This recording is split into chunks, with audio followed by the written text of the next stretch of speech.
We're visiting with Hartington-Newcastle co-head football coach Corey Ulrich before the start of tonight's Winnebago versus Hartington-Newcastle game. Thanks, Coach, for joining us. Oh, thanks for having me. See, the Wildcats have gotten off to a great start with 2 wins to begin the season, and we're leading at halftime of last week's game against Wakefield, who is currently number 3 in the state PowerPoint rankings in Class D1. Tell us a bit more about last week's game and how the team responded so far this week. You know, last week we played a really quality team. We played a tremendous first half. I thought maybe we could have had a slightly larger lead even at half than we did. We came out early in the second half and had a chance to score to maybe go up 10 or 12 points, and didn't get that score. And they ran a long play, and momentum kind of built on us, and we had a couple of guys go down with some injuries in the second half, and it seemed like we just couldn't get the snowball stopped. So they got away from us. Like I said, I thought we played a really good half. This week, as far as how we responded, I thought practices have gone really well. We really try to preach every game is as important as the next one, so really we try to play a 1-week season at a time and treat each game that way, and I thought the kids have done that, and we've had a good week of preparation so far. Hey, not many teams have co-head coaches. Can you please tell the listeners how you and longtime head coach Blair Colleen approach each week? Yeah, you know, we usually the week starts with film on Sunday night, and then Coach Colleen and I talk about how we want to defend teams, how we want to attack teams. We involve the assistant coaches, but Coach Colleen coaches all of our defensive stuff. I take the offensive side of the ball. It's at times it's difficult as somebody that has been a head coach, but there are definitely more advantages than disadvantages, because it's nice to be able to focus on one side of the ball and know that you have a guy that can coach the other side and you're very comfortable with it. So it's sometimes interesting and it's sometimes animated on our sideline, but we definitely never have issues with kids knowing where to go, because I do the offense, he does the defense, and it just seems to work pretty well. We have a lot of trust in each other. Well, tonight you face an 0-3 Winnebago squad. What do you expect to see from them tonight on both the offensive and the defensive sides of the ball, and what will be the biggest challenge that your Wildcat squad will face? Yeah, their 0-3 record is deceptive in the fact that the 3 teams they've lost to, they lost to Wakefield, who's ineligible, but Wakefield will be a 7 or 8 win team. The other 2 teams they played are going to be playoff teams. They've played a quality schedule to this point, so that record is deceptive. They are very big up front. They start three or four guys on the front line on offense that are going to 200 pounds or more. Their backfield is very, very athletic. Defensively, they're very athletic. We just are going to have to play 4 solid quarters of football if we're going to take the win tonight, because Winnebago scored a lot of points in the games they've played. They've scored 28 and 30 points against good teams. We're going to have to stop them, slow them down, and we're going to have to score. And it's not going to be easy. So we expect a really good football game from Winnebago. You know, earlier you had mentioned a few injuries in last week's game. So how healthy is your team after the first 3 games of the season? You know, we're fortunate that the Wakefield injury situation turned out better than we could have hoped. We had maybe a hyperextended knee. One issue was more cramping than anything else. There's a little soreness in the legs, but we are very healthy considering where I thought we could be at this point this week. So we shouldn't have any issues from an injury standpoint. What do you tell your squad before a homecoming game with a week full of activities that could be a bit distracting? We've been preaching all week that we still need to play a football game this week. Homecoming's great. It's great for fans. It's great for people to come back. We like to see alumni come back and see the school and see the kids and come to a game. But ultimately, for our football team, we are still playing a game, and so we've just been trying to preach. You better be ready to play Friday night. You're going to have a quality opponent. There's going to be people there to watch. So don't come out and disappoint all the people that are there to see us. So we've just been trying to remind them of what the ultimate goal at the end of the week is, and that's to win a football game. Well, thanks for joining us, Coach, and good luck to you and Coach Colleen and the Wildcats tonight. Thank you, Mike. Again, that's co-head coach Corey Ulrich for the Hartington-Newcastle Wildcats with his thoughts on tonight's game.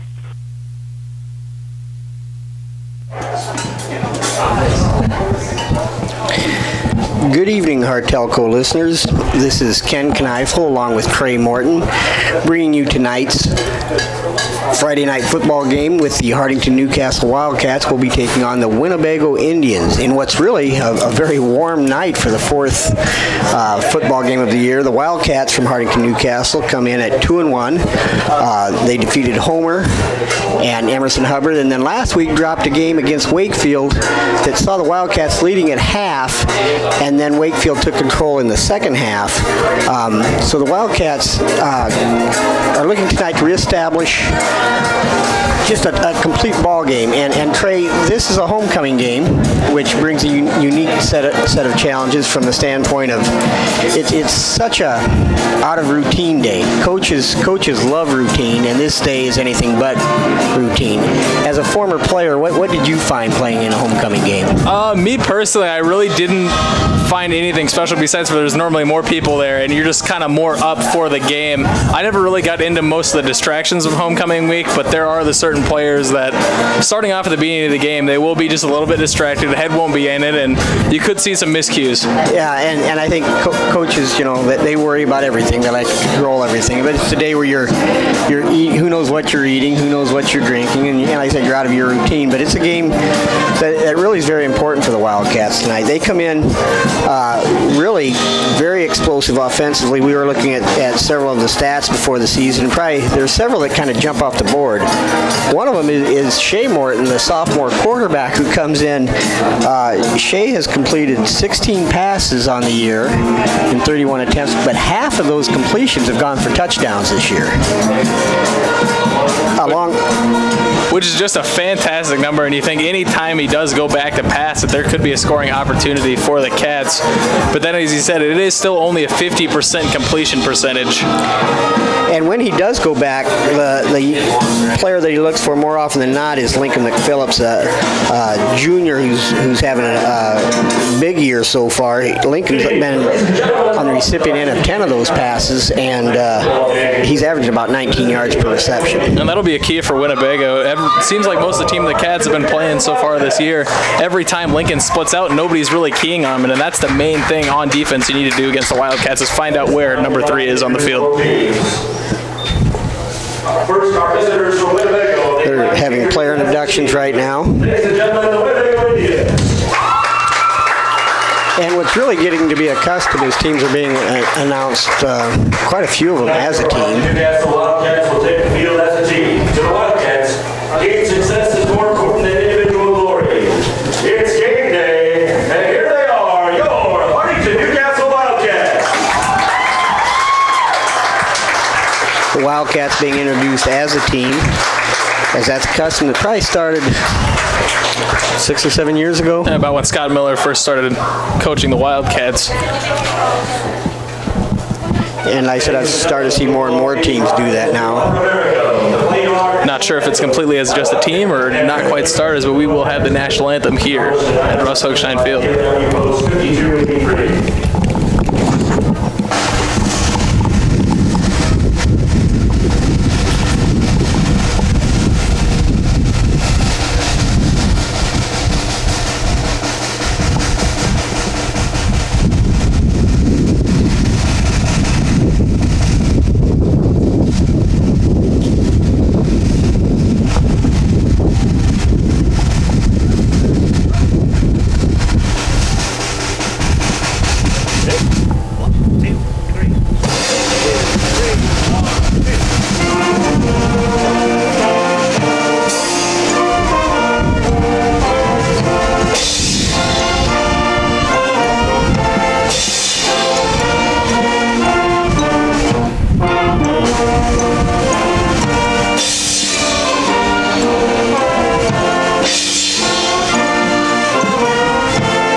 cheer for your team, and be there for all of the excitement. For championship ticket information, visit the Nebraska School Activities Association's website.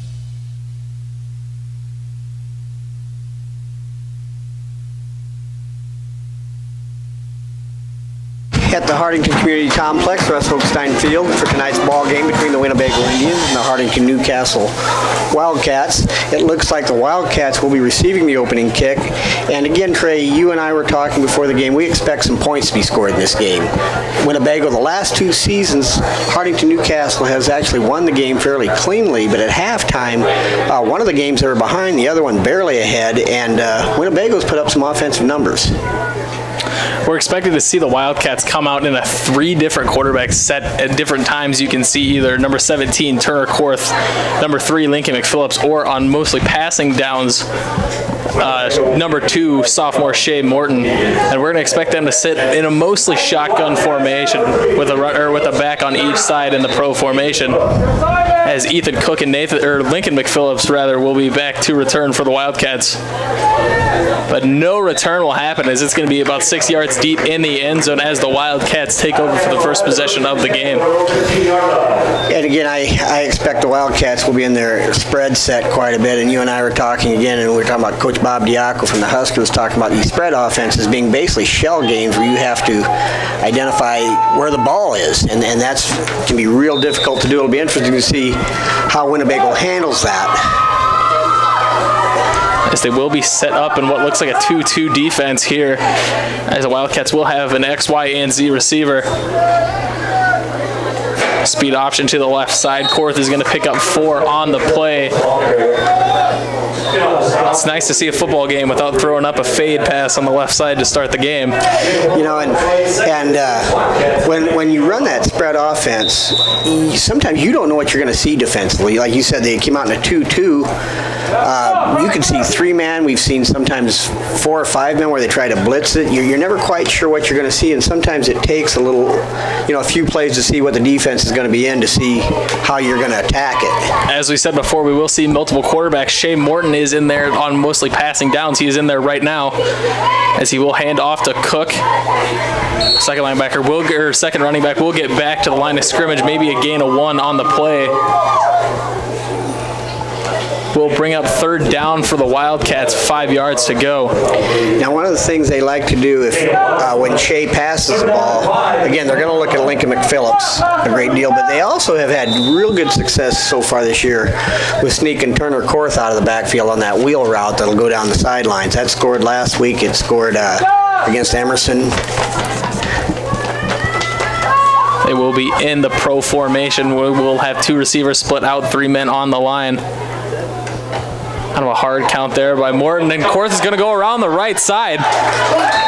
Try to stop to get around the defender, but great open field tackle by the Indians there. Will being up a 1st down, a nice run by Turner Korth on the outside. It really was. He had potential to get stopped in the backfield there. He was able to elude that tackler, and then he had open field for 10 or 15 yards, but that was a near disaster for the Wildcats. Great call by Coach Ulrich, having trust in his running backs to get to the outside, as the Wildcats will take over 1st and 10 at the 34-yard line. Back in the pro set. McPhillips will be split to the bottom of your screen, as Morton's going to keep it. Nice downfield blocking by McPhillips, as Morton's going to dance around looking for a hole, finds one, picks up another couple yards. Great job by engaging on that block on the outside by Lincoln McPhillips, keeping the cornerback out of the play. 1st down, Wildcats. And that's a really underrated aspect to the Wildcats attack. It's so important for running games to have those receivers blocked downfield. And I'll tell you what, I'll give Shea a lot of credit also in that he's improving as a runner game by game. You know, early it seemed like he was primarily throw the ball, but that was a nice run. He had a couple nice runs last week at Wakefield. Just seems like he's trying to get back comfortable with a back injury he sustained in basketball season last year, as they will line up in a front formation. Quarterback draw. Morton didn't quite get the blocking he was looking for. Will get stopped for a small gain on the play. Bring up 2nd down.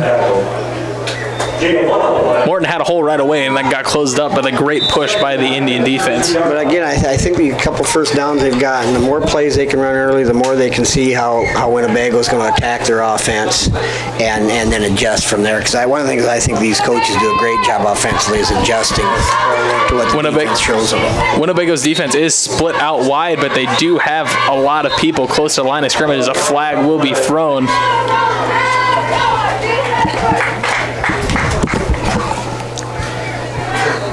Was 2nd and 8, waiting for the official call here. Again, Winnebago comes in 0-3, but they've lost to 3 really good football teams in Wakefield, Pender, and Johnson Brock. They're a better football team than what people sometimes will give them credit for. Will be a false start on the Wildcats. They will take over 2nd and 14. See what they try to do. Colleen and McPhillips will be your wideouts here in the pro set. Morton at quarterback. Going to keep it again, still bouncing through, and it seems like the Wildcat offensive line isn't quite sure how to block this Winnebago defense. Yeah, it is, and I think, again, like I said, when you play that spread out, you're never quite sure what you're going to see defensively, although in talking to Coach Ulrich, he did look for a 2-2. Now in this passing situation, one of the things Bago's done so far is they've come up and pressed the Wildcat wideouts. And again, if you don't get that jam made, there could be potential for a big play downfield. And with so many people up close to the line of scrimmage, anything that McPhillips or Colleen could find deep could go the distance. But they have no help deep. Good job by Cook in the backfield to pick up the block. It'll be dumped down to Korth. Flag is on the field. Korth is going to make a nice catch and run after the play. Flag is down on the Wildcats sideline, down at about the 25. This will be a defensive holding call. And again, that's when you're pressing those wideouts. You get beat off the ball. There's no help over the top.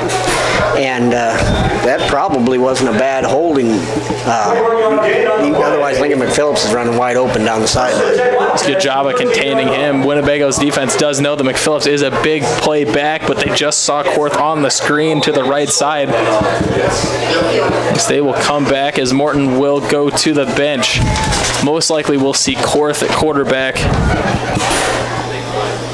Very well could be McPhillips as well with the 3-back set that the Wildcats do run. As it looks like it will be Korth in the pistol. Cook lined up directly behind him. Running the read option. Nice run by Cook, and pick up a couple on the play. Like the Wildcats may just try to take a little more time off the clock and just pound it all their way to the end zone. Seems like on offense, the middle of the field is wide open, left open by the Indians, as both A-gaps do not have anybody over the top. Like you said, really they have all 8 players up within 3 yards of the line of scrimmage. Korth, the delayed handoff. Cook's just going to carry guys all the way down till about the 2-yard line. It's going to be spotted at. Got 2 different spots coming in from the refs, one at the 2, one at the 3. They will get it at the 2. 1st and goal, Wildcats. We'll see if they can punch it in. Ethan Cook comes in as a 6', 170-pound junior who actually leads the Wildcats in rushing with 382 yards and about 7 yards a carry. And he and Turner Korth complement each other so well in the backfield. They're both excellent runners. Will be in the gun. Cook lined up behind him and to the left. Hard count. Korth fumbles on the play. Looks like he wanted to pull it, but Cook wanted to keep it, as Korth will get back on the ball. Loss of about 1 on the play will bring up 2nd and goal for the Wildcats. And like I said, just in the beginning of the game, maybe a little miscommunication. Guys probably don't have their heads quite in the game. And like I said, it's such a different look too. People moving around. You see them bringing pressure from different points right now. I would look for the Wildcats to try to attack wide on this.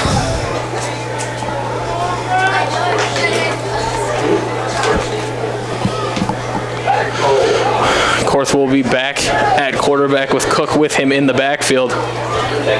Speed option to the right side. Korth dragging a couple guys. Going to get down to about the 1 yard line. We'll bring up 3rd and goal. Nice look by Korth on the play, cutting it back inside. Drug a couple guys to the 1 yard line. We'll see how the Wildcats tend to line up here. One thing I look for them to come back when they come back with that is to look to pitch it on that. They did not have the pitch man sealed up. They got somebody in the lane late, but down this tight, really they've got different options they can run here. I would look for them maybe now to go a little more power football. Bring Korth up in the pistol. He will just hand, no, he did keep it, but it will be a stop by the Indians. Need to just line up in the I formation, give it to the fullback, and get out of here. 4th and 1. You know, you've got to give Winnebago credit. They're bowling up right now and going to make them work for it. But that ball, they don't have to advance it very far to score. It's got to be about within 6 inches. And right now, this is a 7-minute drive right now. Great job by the Wildcat offense of just melting this clock down. You know, it really is. It's hard to run that many plays without putting the ball on the ground or a holding penalty or something like that. Korth won't go under center. We'll be back in the pistol once again, as it's just going to be a quarterback draw, and he will get into the end zone. First score after quite a long drive for the Wildcats here on homecoming. 6-0 Turner Korth. And the big play on that drive was the 3rd and 12 where they were able to hit Turner Korth on that little screen. They picked up a big first down.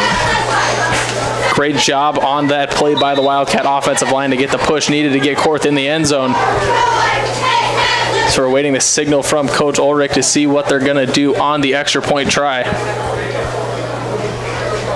Winnebago did not make it easy. The Wildcats earned that 6 points. That they did. They will have one split out as they're going to come back with a full line for the first time in the game. A fake. Korth rolls out, just kind of tosses it up in the end zone. Finds a man, but out of the back will be an incomplete pass. Korth just kind of let it go up. Nothing doing. 6-0. 4:43 left here in Hartington. Wildcats lead the Winnebago Indians. Ladies and gentlemen, we've got a couple big racks. Stop in at Broadway Lanes after the game in downtown Hartington. Bring the whole family in and enjoy a game of bowling and some great food. Good luck to all the area teams from Broadway Lanes. Cedar Security Bank is your hometown friendly bank with locations in Fordyce, Wynot, and Hartington. We strive to meet all your financial needs. After all, security is our middle name. And for all your insurance needs, contact Bonnie at Cedar Security Insurance for a free quote. Good luck to all local teams.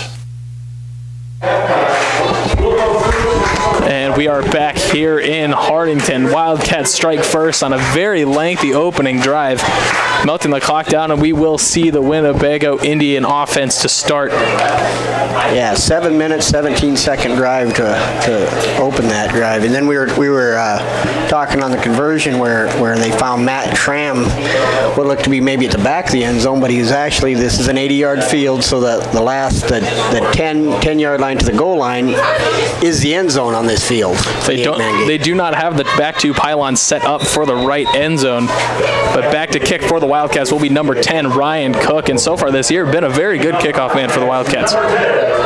Usually planting it within 7 yards, most of the time not even being able to return it. I look for Brendan Bennett on the kickoff team all the time. He seems to have a nose for... Off the edge of his foot, will go out of bounds. Illegal procedure on the Wildcats, and the Indians will take over with very good field position.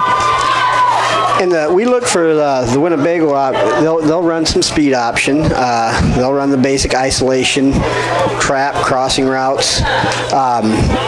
They've got a tight end that is somewhat new to them. That's a 6'5", 215 pound, and he presents a matchup problem for a lot of people, but I honestly feel that the Wildcats will be in decent shape as Lincoln McPhillips is 6 foot. He's a strong young man. I think he'll match up well with him. And Lincoln does have the knack for reading the quarterback's eyes and finding out where he's going to throw that ball with quite a few interceptions already this year. As Winnebago will line up with a wingback.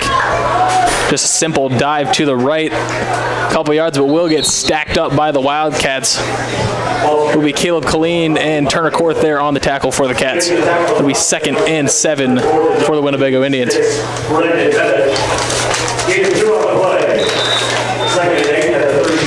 I really think defensively the Wildcats have made tremendous strides from last year. They've become a very solid defensive team. It's going to be a quarterback boot to the right side. Quarterback hurdles his own man. He's going to drag a couple Wildcats for the first down. A great run there for the first. It really was. I mean, the Wildcats did not play that badly, but they give the credit to TJ Frenchman. The quarterback made a very athletic run. Hurdled, spun, did a lot of different things there. There on the motion, looks like he missed the handoff and just kind of kept it to himself and turned a broken play into something positive. First down, Indians in Wildcat territory. And again, they're athletic. I mean, you've got to wrap up. You've got to be very sound in what you're doing. With an offensive line that clearly outsizes the Wildcat defense, they will bring up the safety into a monster position 6 yards off the ball, and they're just going to hand it right up the middle again and keep pounding. 5-yard gain for the Indians. And that's an adjustment Coach Colleen likes to make on his defense, is bringing that safety up to try to stop the run. Yeah, and at times they'll also take those defensive ends and pinch them when teams start running at us. But I'm sure second half last week at Wakefield, or at Newcastle against Wakefield, the Wildcats started to have some problems sometimes, getting worn down. Perhaps they are, like you mentioned, they're outsized up front, but that's nothing new to them. Wingback will be in motion. Will be a sweep with the back. Good job by number 17, Turner Korth, with a solo tackle on the edge.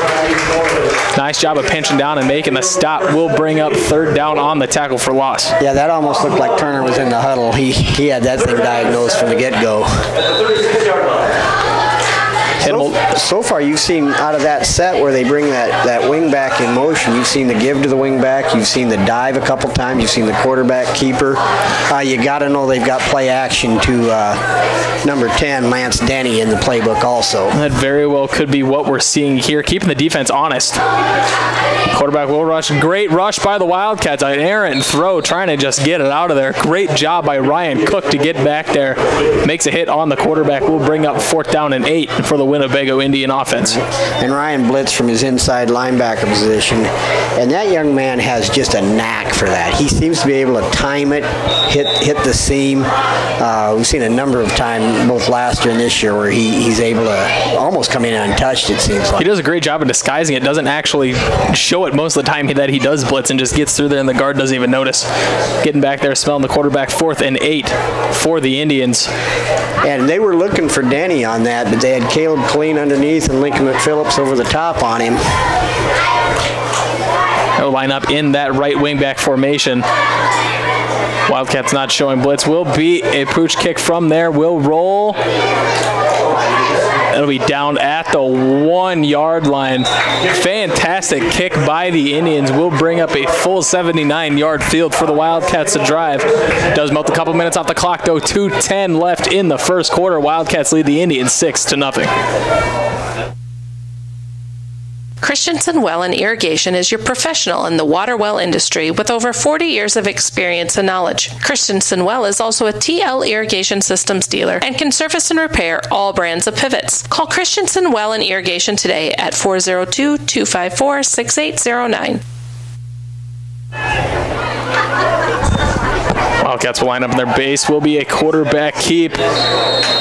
Flag on the play. Looks like the Indians might have gotten a little handful of face mask on the quarterback there. Yeah, I do believe. It's kind of ironic. They scored their touchdown. It's probably one of the shortest touchdowns runs you could have. They're at about the 6-inch line, and they start this drive at their own 6-inch line.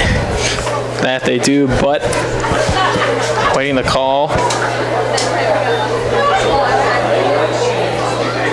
official signal, but it looks like they will mark off yards on the play. Did you be just a face mask, but a 5-yard variety, no twisting on the play? Right, you can see the hand got up there, and then they released it right away on that.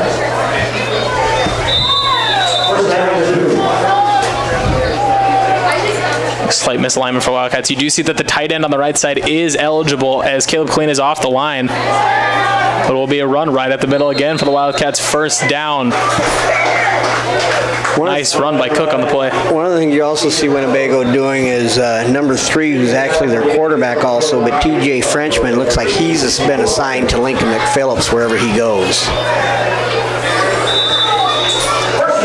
And you and I have talked before, how you've got to account for him. You just absolutely have to. He's the one guy on the field that can score from the quarterback, running back, and receiver position just at any point. As will be just again another read option right up the middle. Just keep pounding Ryan Cook up the middle, or Ethan Cook rather, right up the middle.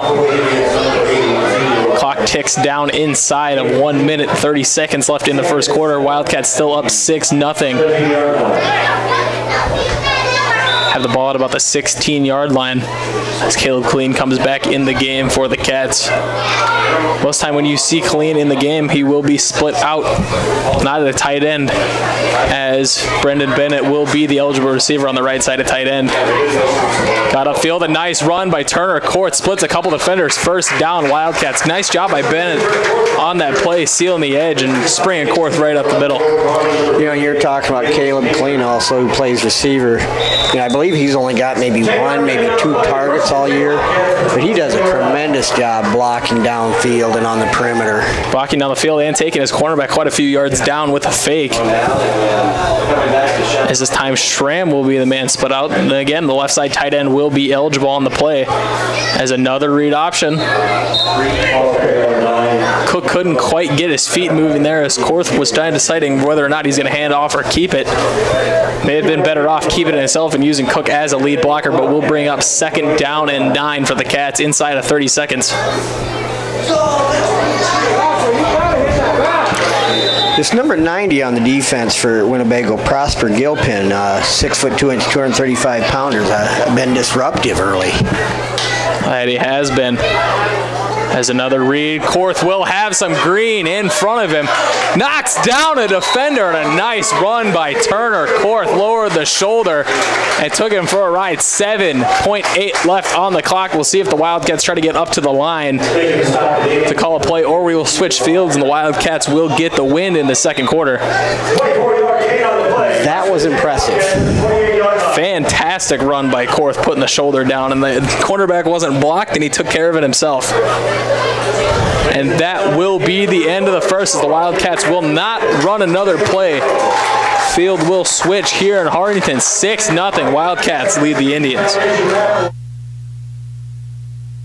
CL Electric of Coleridge offers a full line of Renke pivot parts on hand and ready to tune up your pivot. Wheel gears, tower boxes, timers, contractors, and gun stars and switches. CL Electric is an electrical contractor licensed in both Nebraska and South Dakota. Call 402-283-4220. Call Don Miller Land Company today for any of your real estate needs. We specialize in selling of land, business, residential, and rental homes. Call Don Miller Land at 402-254-6897. We don't just list, we sell. Stop in at Faye's Furniture and Floor Covering for the best deals at any time of the year for all your furniture needs, plus decorating carpet, tile, and wood laminates. Stop by today for your free estimate at Faye's Furniture and Floor Covering on North Broadway in downtown Hartington, or call 402-254-6347.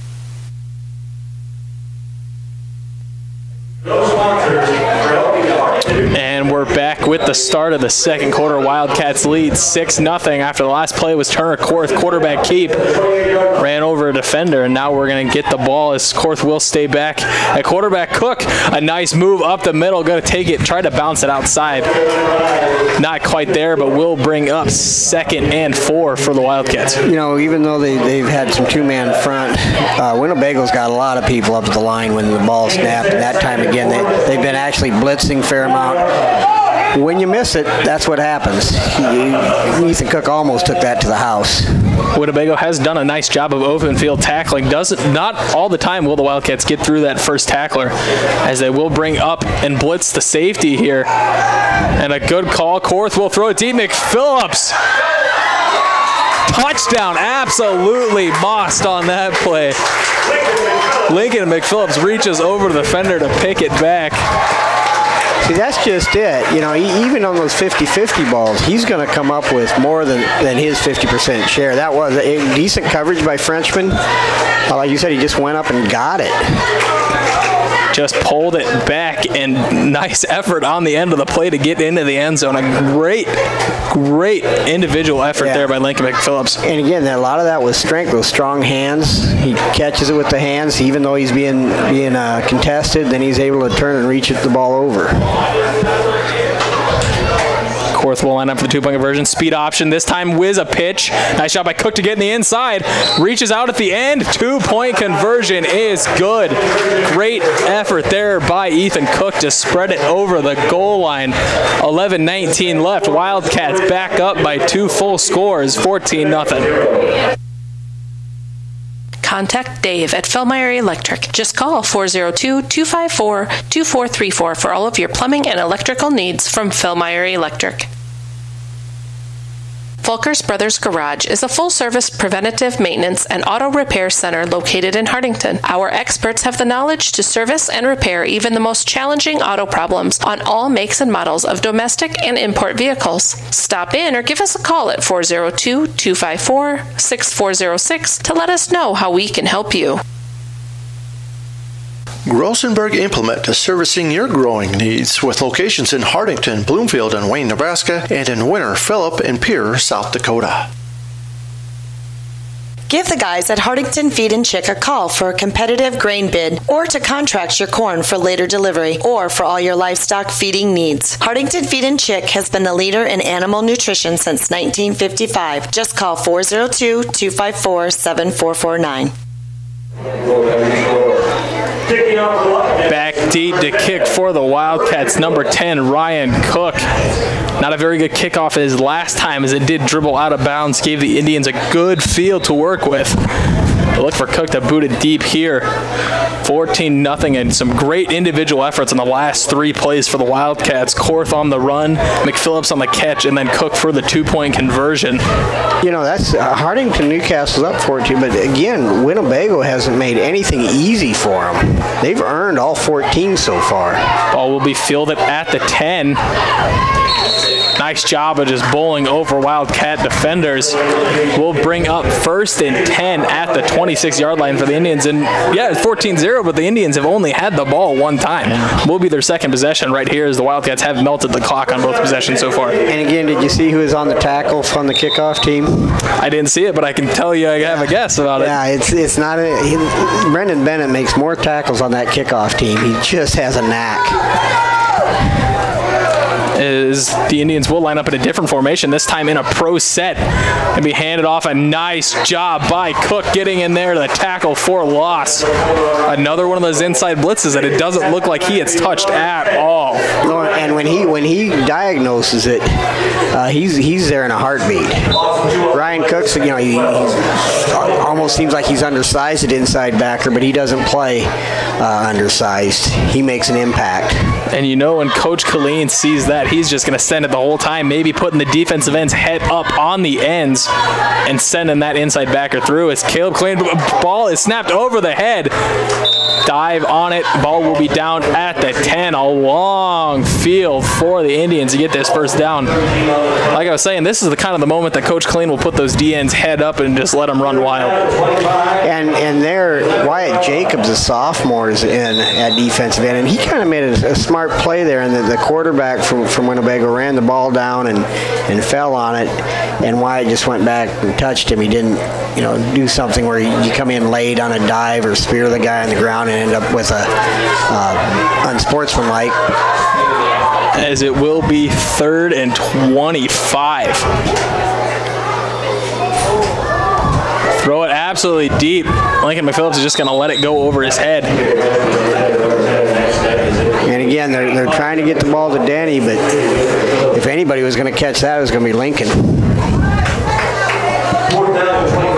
4th and 25 for the Indians after that last snap. I'm not sure if they feel comfortable right here, but they will have them split out in a punt formation. Last time, they snapped to the up back for the kick. This time, the punter will be back at the goal line. A little bit of a high snap, almost blocked.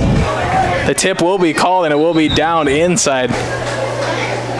Not the best heads-up play by the Indians there, but that one was tipped, so the running into the punter will not come into effect. Wildcats will take over. 9:47 left in the second quarter in Winnebago territory. The Hardington Shopper, covering Northeast Nebraska for over 55 years, from Yankton to Laurel and from Osmond to Newcastle. The Hardington Shopper has you covered every week to every household. Good luck to all the area teams. 1st and 10 Wildcats, after not having very good field position on their first 2 possessions, will be inside of Indian territory at the 33-yard line. Snapback Morton is back in quarterback. Handoff to the left side. Cook has the whole field in front of him. Steps up to take a hit after stepping out of bounds. Good hard run by Ethan Cook on the play. Flag down on the play will be a holding on the Wildcats. Not sure where it came from. Going to guess on the edge to free him. Yeah, it's what it looked like to me, right at the corner. But again, you know, Hardington Newcastle's got a great chance right now to actually put a early stranglehold on this game if they can get this in with great field position, go up 3 scores. And after the last touchdown on a pass, looks like Coach Ulrich will put Shea Morton back in, who is normally your passing quarterback in this offense. Will be set up in the pro formation with Cook and Korth in the backfield. This one will go to Cook. Finds the edge again. Bowls over defender, and a good hit on the play. Number 21, Robbie Lovejoy, with a good hit on Cook. We'll get quite a few back, but will still be 2nd and 9 for the Wildcats. Ethan Cook is up. He was a little slow to get up. We're going to take a look at him on the sidelines momentarily. And again, the Wildcats are not deep. But it's kind of fun. The times kids have had to come in and step up, they have so far this year. That they have. We'll see what the Wildcats do come out here with Cook on the sidelines. Haven't been very many chances, and they will go into the spread. Schramm will be your Y. Maybe Korth and Morton in the backfield. Speed option. The pitch. Korth gonna reverse field. Good gang tackle by the Indians. Korth's gonna take a shot. That one just kind of looked doomed from the start as Morton took a little stutter step and totally gave away what he was doing there on the pitch. Yeah, you can see Winnebago's a good football team. They probably had the option there covered as well as anyone. They did have the pitch covered. They had the quarterback covered. Korth could have broke that one tackle. He could have sprang free from the left side, but there were Indians waiting for him. And that was going to be, though, a case where he's going to reverse it. Again, you know, the Indians had to play, you know, well defensed. Schramm will come out as Cook enters back into the game. Pro formation for the Wildcats, as it will be Colleen and McPhillips split out. Flag on the play. False start on the Wildcats. Another errant penalty that will halt this drive for the Wildcats. Again, their first 2 drives were so clean. You know, they had the one false start, but again, the Wildcats have run quite a few plays already. They've already just about run the whole length of their beginning drive, but it keeps getting called back, as there will be a total of 15 yards back so far on this play, or on this drive rather. It'll be interesting to see now if they again look to Lincoln McPhillips, or again possibly Turner Korth on that wheel route that goes down the sideline. Never know, Caleb Colleen could get the ball as well. Will be 3rd and 20 for the Wildcats, as a blitz will be dialed up by the Indians. They're going to get there. Morton just tosses it out there in the nick of time. 4th and 20 for the Cats. Started with the ball in Indian territory, but will end up with it inside of their own. We'll see if they do choose for McPhillips to be back to kick. Will be the first time we see him at quarterback, but you never know what the Wildcats could do out of that formation. McPhillips this year as a punter has come in averaging, about 38 yards a punt, which is, like you pointed out, on the 8-man field, that's half the field. Watch out, Caleb Whiteborn, as it will be in the punt formation, as Lincoln McPhillips does like to kick out of a rugby formation. I see this time will just be a straight up left-footed kick. Ball will roll into the end zone. Touchback for the Wildcats.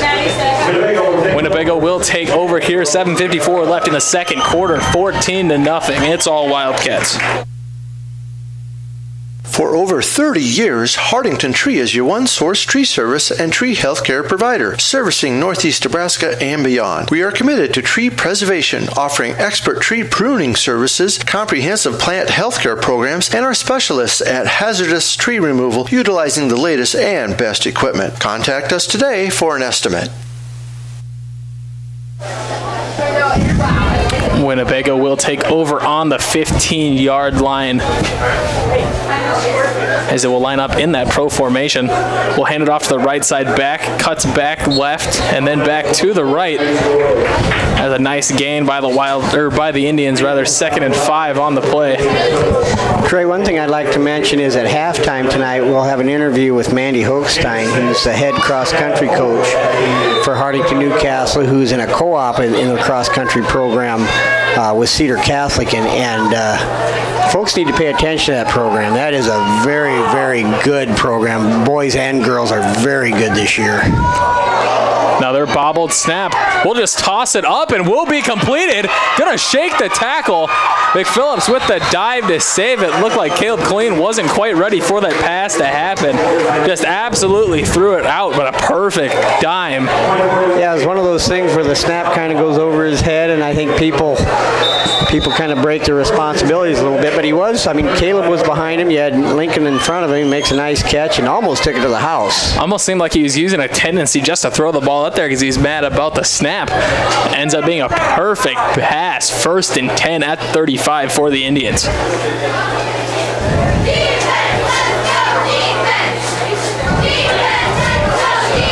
Line up in that pistol pro formation. Hand off to the right, cut back to the left once again. Dragging a couple tacklers. Indians driving down the field. We'll bring up about a 2nd and 5. The back there for Winnebago was number 24, Tyrese Gorin, and he's the one that caught the pass the play before that. That young man's not easy to bring down. Like I said, this looks like a very solid Winnebago team. Just a jack of all trades, doing everything like Lincoln McPhillips does for the Cats. As once again, they haven't ran the wing since their first 2 possessions. We'll be back in that pistol pro. Hard count. A couple Wildcats jump, but I'm not sure if they were in the neutral zone at all. But they will be called for offsides. So we'll bring up close to a first down. We'll see if the referee on the side does call for a first down, and it will be first down Indians. Another mental mistake for the Wildcats, costing them some yards on the field.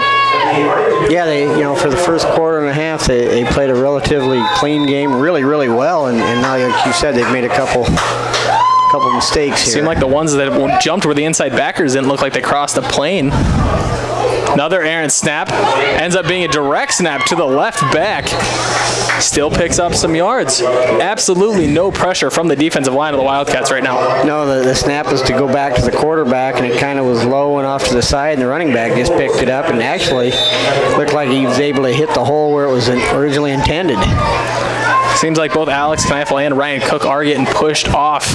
Ryan did come on the blitz on that play. You'd like to see a nice push by the Wildcat defense like they have been recently, but out of this pistol pro formation, nothing has been happening at all. As it'll be a handoff to the left side this time. Nice job by the Cats to get back there. The whole gang gets to make the tackle. Ethan Cook was the first man to meet him. Will be a tackle for loss of the play for the Wildcats. Yeah, that time Ethan came on an inside blitz and ran right into the play.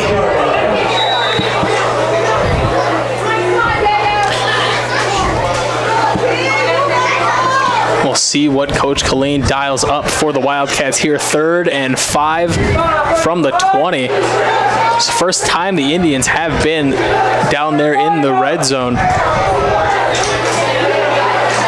So they will go back to that wing formation. Quarterback keeper up the middle, has the whole middle of the field. Does get collapsed on. Wildcats pushing the pile back. The Indians do get a push at the end. No forward progress was called. They were trying to see where the scrum ended up. The spot will be close, but looks like just a football length short. 4th and 1 for the Indians. Now, we don't want to speculate what the injury was, but it looked like Dylan Deniger suffered some sort of perhaps. I said we don't even really want to speculate. Did not appear to be super serious, but he's out of the game right now, and Wyatt Jacobs is in at that defensive end. Came off in the middle of the first quarter. And we'll see Winnebago line up in, snap over the head. Gonna have to fall on it. Wildcat ball turnover on downs. 3:55 left in the second quarter, and a nice stop there by the Wildcat defense. Heine Electric Services is a dealer for both Valley Irrigation and a Sukup Grain Systems dealer. In addition to the equipment lines, we drill wells, install pumps, perform crane work, and provide trucking and earth moving services. Located in Hardington and Vermilion, South Dakota, give us a call today at 402-254-2568. Wildcats take over after an errant snap by the Indians in the red zone. As Morton will be in a quarterback handoff to Cook. Nice cut back inside, grabs a couple tacklers. Does get down, head bounced off the turf there. 2nd down and 7 for the Wildcats. Yeah, that last play that Winnebago ran on the 4th down, they not only snapped it over the quarterback's head, which cost him the possession. Number 10, Lance Denny, the 6'5", 215-pound defensive end tight end, went off the field with some sort of, looked like he's dinged up a little bit. Doesn't look real serious over on the Winnebago sideline, but Wildcats will be back in this shotgun pro formation. Korth and Cook in the backfield. They're just going to keep riding. Cook gets tripped up a couple yards on the play as they're trying to get some magic like they did in the last possession with Ethan Cook trying to get around the left side. I think with that play where they're basically running with Turner Korth leading, looks like they're setting up that play to look at Turner down the sideline at some point. Could be a nice play action from Morton because he does drag that opposite side defensive end along with him, which would free up Morton in the passing lanes. And you can just kind of see it. That's kind of the play action that they'll run off it. And that whole left side of the Winnebago defense does shift over. Nobody really stays at home if the fake would happen, so Morton would either be able to pass or run on that play. But it's no coincidence, I think, that you've seen the Wildcats attack that defensive end where Denny came off the field at immediately. Timeout taken by the Cats. 2:25 left in the first half. Wildcats lead the Indians 14-0. If you're thinking of buying or selling, Jane Seiler, realtor with Don Peterson & Associates, welcomes you to come visit with her. Jane is here to help with the whole process to get you into that dream property. You'll find Jane in the Don Peterson Associates office, downtown Hardington. Kaiser Ag and Irrigation is your local Zematic dealer. Call us today for all of your pivot servicing, parts, and purchasing at 402-254-9557. For the right products and expert advice to get your projects done right, come to Cruzy True Value. In every department, you'll find terrific items that will help make each job go a little more smoothly. If you need tools for those once-in-a-while projects or equipment for a once-in-a-lifetime event, rent it at Cruzy True Value. Start right, start here. We are back 3rd and 5 for the Wildcats. 2:25 left in the first half. And make sure you do stay tuned after halftime, or during halftime. We will have an interview with boys and girls head cross-country coach Mandy Hochstein. Handoff will be to Korth. Does get back to the line of scrimmage, but will bring up 4th and 5. Yeah, we were talking, Trey, about how we thought this game was going to be high scoring with 2 minutes left in the first half. It's 14-0, and we got timeout on the field again. The way the Wildcats have been driving the ball, they just take up all the time of possession as we will take a break here. 2:16 left in the half. Wynn's Funeral Homes, located in Hartington, Coleridge, Crofton, and Yankton, is proud to have served our area for over 116 years. Good luck to all the area teams. When it comes to all your tax planning, tax preparation, bookkeeping, and payroll needs, Milbrae Saylor Bookkeeping and Tax Service has been the place to go. They've been providing high-quality, professional tax and bookkeeping services to the surrounding area for over 30 years. In addition to these services, Milbrae Saylor also offers an array of financial services. Stop in today at 106 West Main in Hartington to see what Milbrae Saylor has to offer.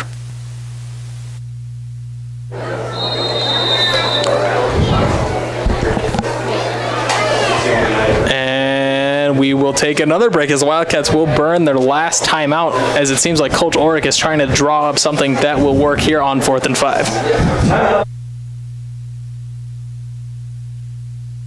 Call Northeast Pipe and Panel, a local company for all your fencing needs. We make 4, 5, 6, and 7 bar by 20-foot continuous fence panels and 10-foot and 12-foot portable corral panels. The pipe and panels are all American-made right here in Hartington. Call Rob or Pam Howell at 402-254-9585 or 877-207-1048. Our shop is located in the Hartington Industrial Park. Plumbing and Electric Services of Hartington specializes in field tile and the installation of irrigation pipe, but can handle any plumbing or electrical job that you might have. We have experience in new home and remodel builds, trenching of water and electrical lines, and all your dirt work and excavation needs. Call Plumbing and Electric Service today at 402-254-6895. After Coach Ulrich takes 2 timeouts to draw up a play, Wildcats will come out. He was pointing at Caleb Colleen there for a while. As nope, they're just going to end up getting the punt off. Will be close, but will go into the end zone.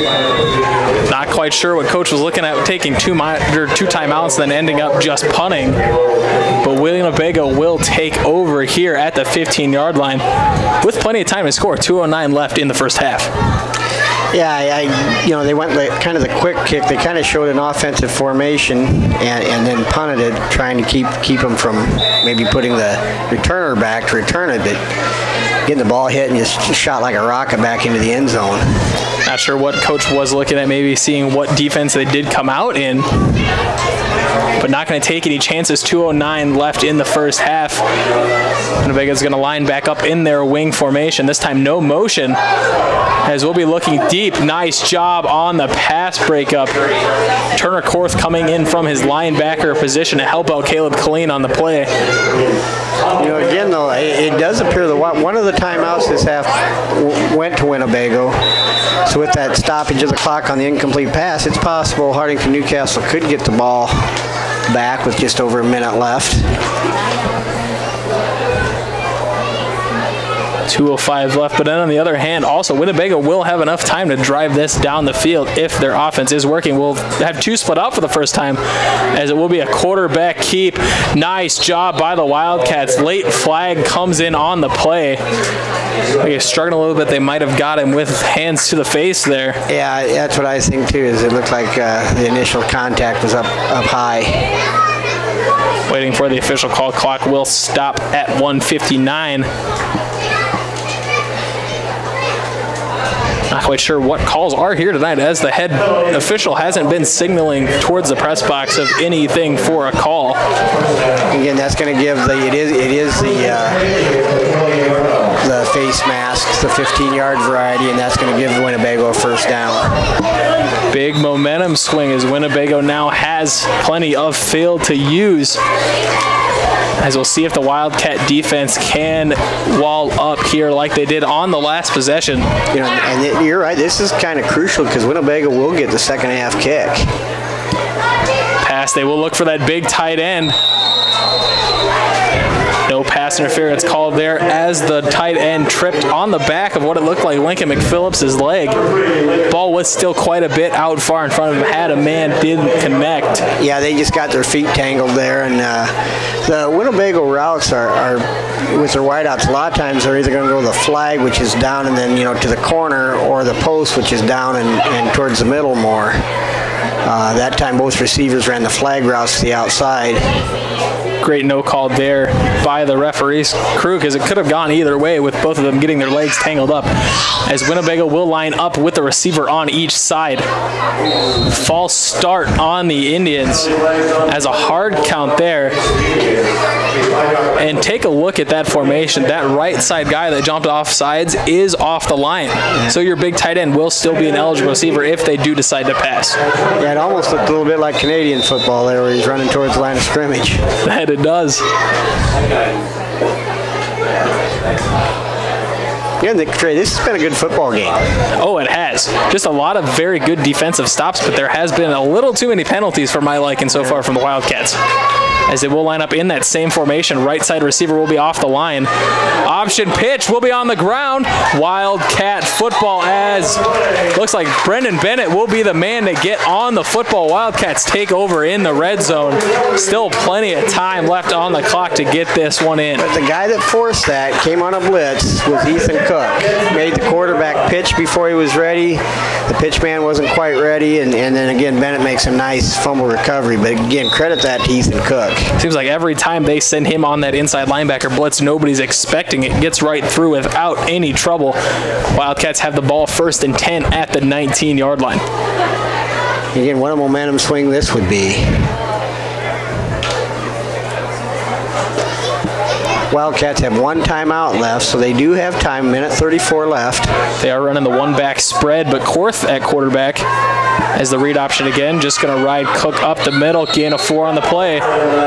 Clock's still running. We'll see what Coach Ulrich has in for this, as Shea Morton's going to come into the game. May try to throw him off, trying to fake the pass, maybe take something outside. The clock will continue to tick.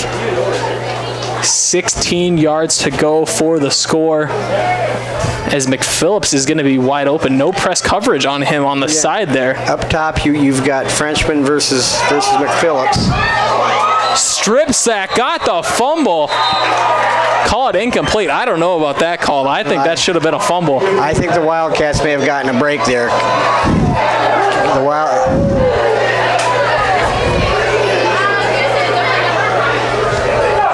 Even on the replay, still looked like that would have been a strip sack fumble. A nice job of getting there. He almost took that cleanly off of Shea's hand. From the replay, didn't look like he even had his arm going forward. Got there at the perfect time. Not the call I would have made, but it will save the Wildcats. 3rd down and 6. And what a big call that could be. Could have been a nice momentum change for the Indians, as they do get the ball starting the second half. Korth will be in, speed option, pitch to Cook. Swung down, great stop by the Indians. We'll bring up 4th and 10 on the 20. Ball's right back to where they started. You know, I have been impressed with Winnebago's strategy in attacking the Wildcat offense as much as anything I've seen. They're setting a nice blitz with their D-ends every time they do see Morton getting in there. He has been pressured quite a few times. Haven't had too many chances for him to throw the football. In the first 3, teams have had some trouble getting out on the pitch man on that.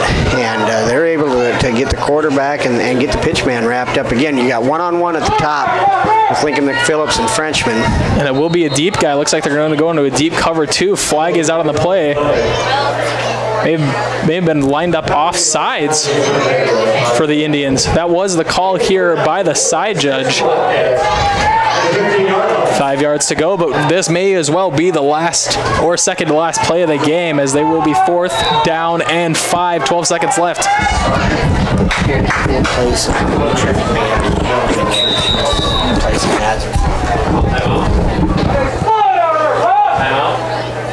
Clock's at a run. Looks like he's going to wait to call the timeout inside of 2 seconds. We'll bring up the final play as Coach Ulrich burns his 3rd timeout of the game. 15 yards to go for the Cats. We'll see what he draws up when we come back. 2.7 left here in the half. Hartington leads Winnebago 14-0. See Northeast Ag Consulting for your agronomic needs: soil sampling, Elbin forage rye, common rye, soil zone creation, variable rate planting, fertilizer prescriptions, crop insurance, and Pioneer seed. For more information, call 402-254-7483 or visit our website at northeastagconsulting.com. Local ag services for you. Our 24-hour fitness center, REPS, challenges you to commit to be fit. Stop by and check out the fitness equipment and our complete array of weight machines. REPS is now offering fitness and gymnastic classes. Call 402-254-2474 or 402-920-1026 or visit us at www.reps-fitness.com. Fourth down play. This will be the final play of the first half. A little bit of confusion as Korth is going to be out there, but it looks like both are on the line.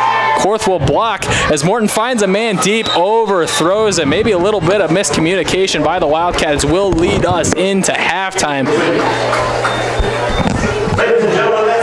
14-0. Good individual performances by the backs, receivers, and quarterbacks for the Wildcats. Nice job standing up on defense for the Wildcats. Had a stop inside the red zone. 14-0. It is anyone's game at this point. So far, you've seen a really good pass by Turner, Korth, Lincoln, and Phillips on the score. And another Rice run as we will go to a commercial break. When we come back, an interview with Hardington Newcastle Cedar Catholic cross-country coach Mandy Hochstein here in Hardington. Wildcats lead 14-0 at the half.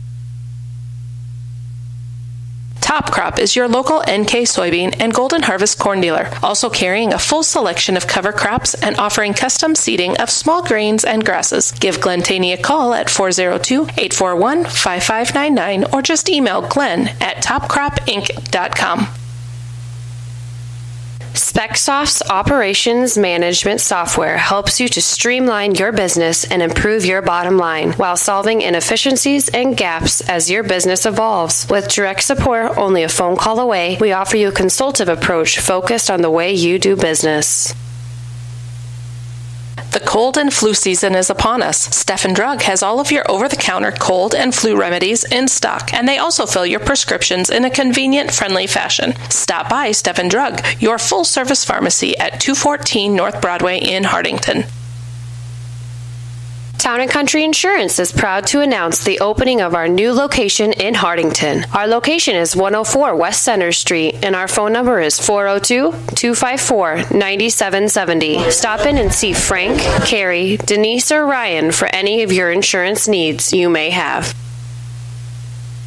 Call Northeast Grinding for custom hay and high-moisture corn grinding. We have multiple grapple grinding units and an array of screen sizes with economical rates. Give Patrick a call for all your grinding needs at 402-640-6160.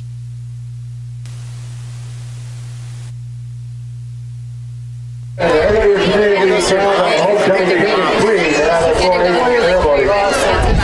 this time, we'd like to introduce our attendants and our loyalty candidates to King and Queen. Freshmen, your freshman attendants are Kaden Judith, and Isaac Clooney. Sophomore attendants, Abby Motion and Dylan Vinegar. Junior attendants, Gina Gooch and Taylor Cord. Our junior loyalty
Take your bank with you wherever you go with mobile banking from Security Bank. Mobile banking offers you the ultimate in on-demand service, allowing you access to your account information right from your mobile phone. Pay your bills, pay back a friend, and now even deposit a check, all with just a tap of a finger. Now that's my kind of bank. Check us out online at mysecbank.com. Security Bank, member FDIC.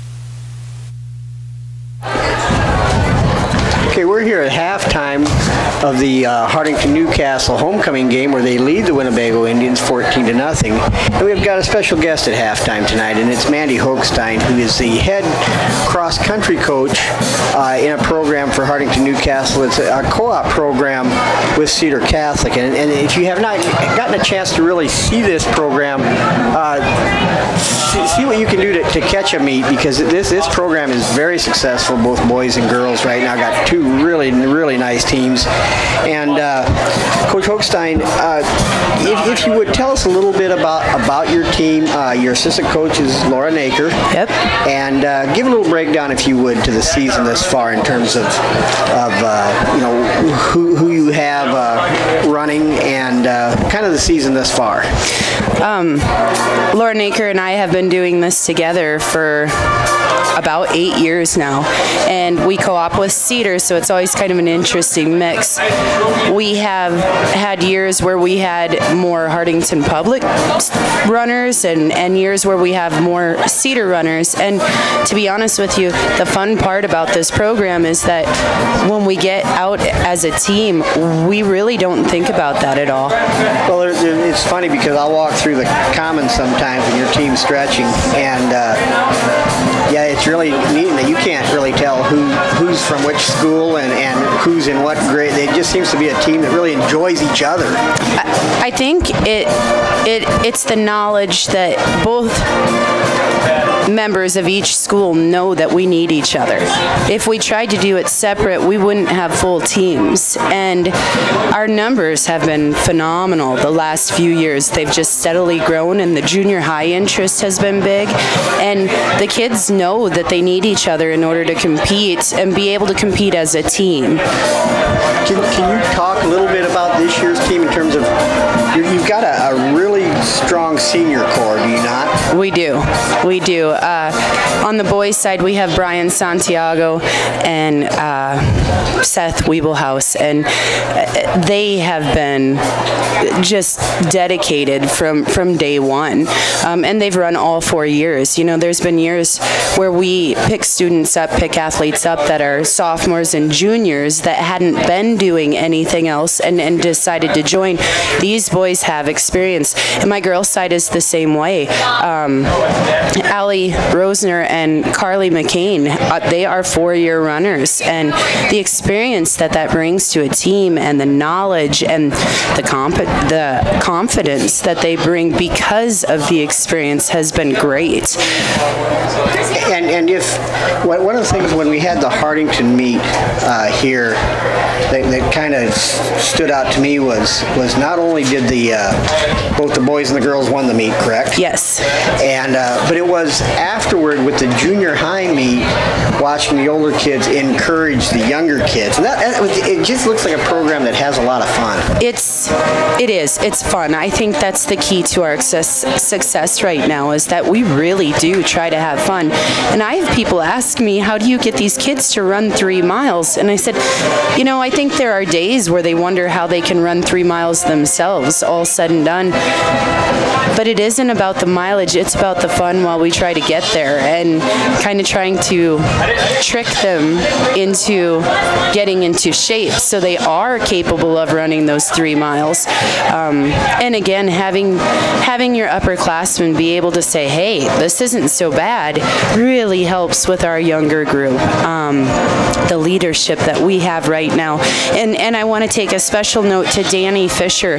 He's not one of my top 2 runners, but he is a leader, and he really reaches out to our younger kids, and he's dedicated. And what's funny about cross country is not any one person on the team no one on the team is more important. There is not somebody, yes, Brian Santiago is our front runner and Allie Rosner is our front runner, but you have to have everybody else in order to be successful on a cross-country team. And I suppose it's that way in every sport, but in cross-country, your 4th, 5th, 6th runners and then the JV pushing them are just as important. Yeah, that's really a really great point in that you can't coast.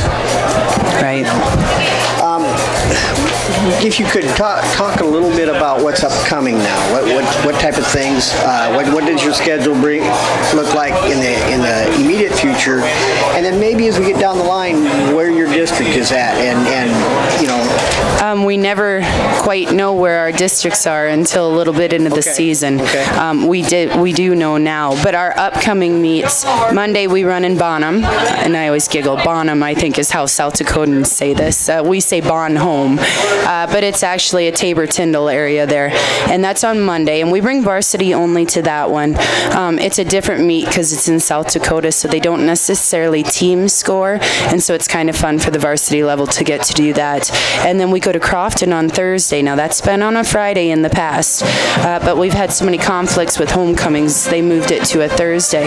That's a fun meet because it's so local, and the parents can come watch, and the junior high come and run at that race, and it's an easy race to watch. So that one's a lot of fun. I kind of look at that as the highlight or the middle of our season because we finally get to see some of those parents we otherwise might not have seen. Our districts are in O'Neill this year, which I have not been on the O'Neill course. Laura has been on that O'Neill course, so we're kind of excited about it. They tell us there are less hills than we have on our course. we go there every spring for golf meets, and yes, it's fairly flat. Yeah, we're excited about that. I'm sure the other teams are as well, but for now. Who will be some of the teams at districts Oh, we have a tough district. We just ran up against Wayne, Norfolk Catholic, Battle Creek goes, and we also bring the 2 Columbus schools in, SCOTUS and Lakeview. Pierce has a great boys cross-country program right now. There are some good schools right now. Now, is cross-country, like in golf, the top 3 teams qualify for state as well as the top 10 individuals? Now, we take the top 15 individuals. Okay. So, and I like to remind our kids that it's the top 3 teams because a lot of them think it's only the top 2 that get to go to state, and they bring 3 teams. Go ahead. Is it a thing where the top 2 get the plaques? Yes. The 3rd team qualifies? Yes. Yep. And that's exactly what they do. Yeah, my girls right now, they are undefeated, and we went to the Wayne meet and we saw a lot of our district teams, and they scored a 16, I believe is what it was, which is a great score. In cross country, a 10 is a perfect score, and so to get 16 and then have all of your runners come in the top 15, that's phenomenal. And again, I think so many of us are just learning about cross country the last several years.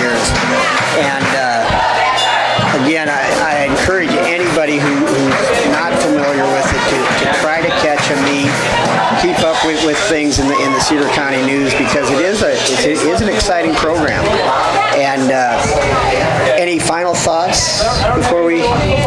We're having a great season, and I just hope we can stay injury-free because right now we've got a chance to really make some noise, and our girls are trying to defend, I guess, or qualify for the 3rd year in a row. So we're pretty excited that way, and those boys, they can get there. We've got to dig in a little deeper, but they've got the talent to get there. So, well, Coach, best of luck the rest of the year, and congratulations on a successful season thus far. And we know there's bigger things ahead that you want to accomplish. We sure hope so. And again, we want to thank Coach Mandy Hochstein, head cross country boys and girls cross country coach for the Hardington Newcastle program that again is co-op with Cedar Catholic.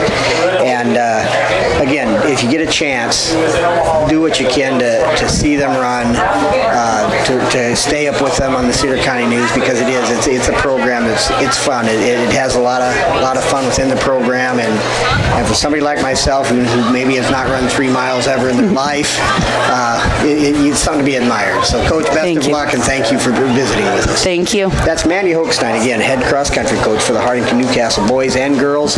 We're at halftime with the Hardington-Newcastle Wildcats 14 and the Winnebago Indians nothing at this point. We'll be back shortly before the second half kick. Hardington-Newcastle Public Schools is a nationally recognized and state-accredited school that offers a variety of classes and distance learning courses and extracurricular activities, including fine arts, FFA, and other activities to promote leadership. This public service announcement is courtesy of Hartelco. Hartelco is your gig-capable technology leader in Northeast Nebraska. Whether it's phone, IPTV, 100 meg per second internet service, computer sales and repair, or home and business networking, Hartelco has the experts to help you with your technology needs. Just stop by our office at 103 West Center Street in Hardington or call us at 402-254-3901. The Hardington Economic Development Corporation has lots for sale in the Hardington Industrial Park, both undeveloped lots and developed lots with infrastructure, including water, sewer, electrical, and 100 meg per second broadband internet available. Call 402-254-6357 for more information. This message courtesy of Hartelco.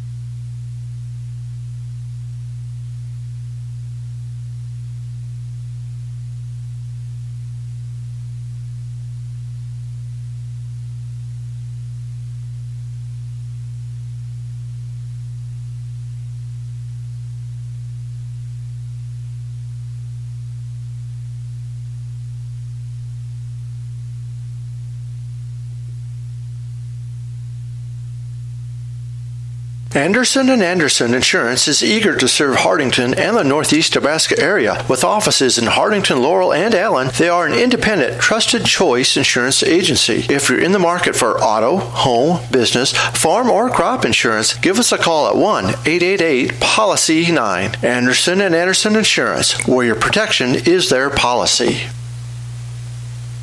When you need to borrow money, you need to see a friend at the Bank of Hardington. Our loan officers are local people. They listen to your needs and then tailor a loan to fit those needs with competitive rates and flexible terms. We've been your hometown bank since 1934. Where other banks have their branches, we have our roots. Member FDIC, Equal Housing Lender. The Dirt Man, Bob Hymas of Hardington, offers excavating, trenching, dozer, and skid loader work. As a licensed electrician, he can also help with all of your demolition and site prep when cleaning off any site. The Dirt Man of Hardington has rig, will dig. Good luck to all teams.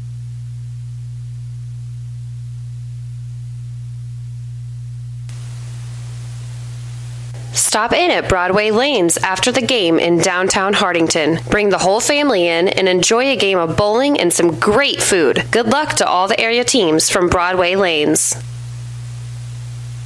Cedar Security Bank is your hometown friendly bank with locations in Fordyce, Wynot, and Hardington. We strive to meet all your financial needs. After all, security is our middle name. And for all your insurance needs, contact Bonnie at Cedar Security Insurance for a free quote. Good luck to all local teams.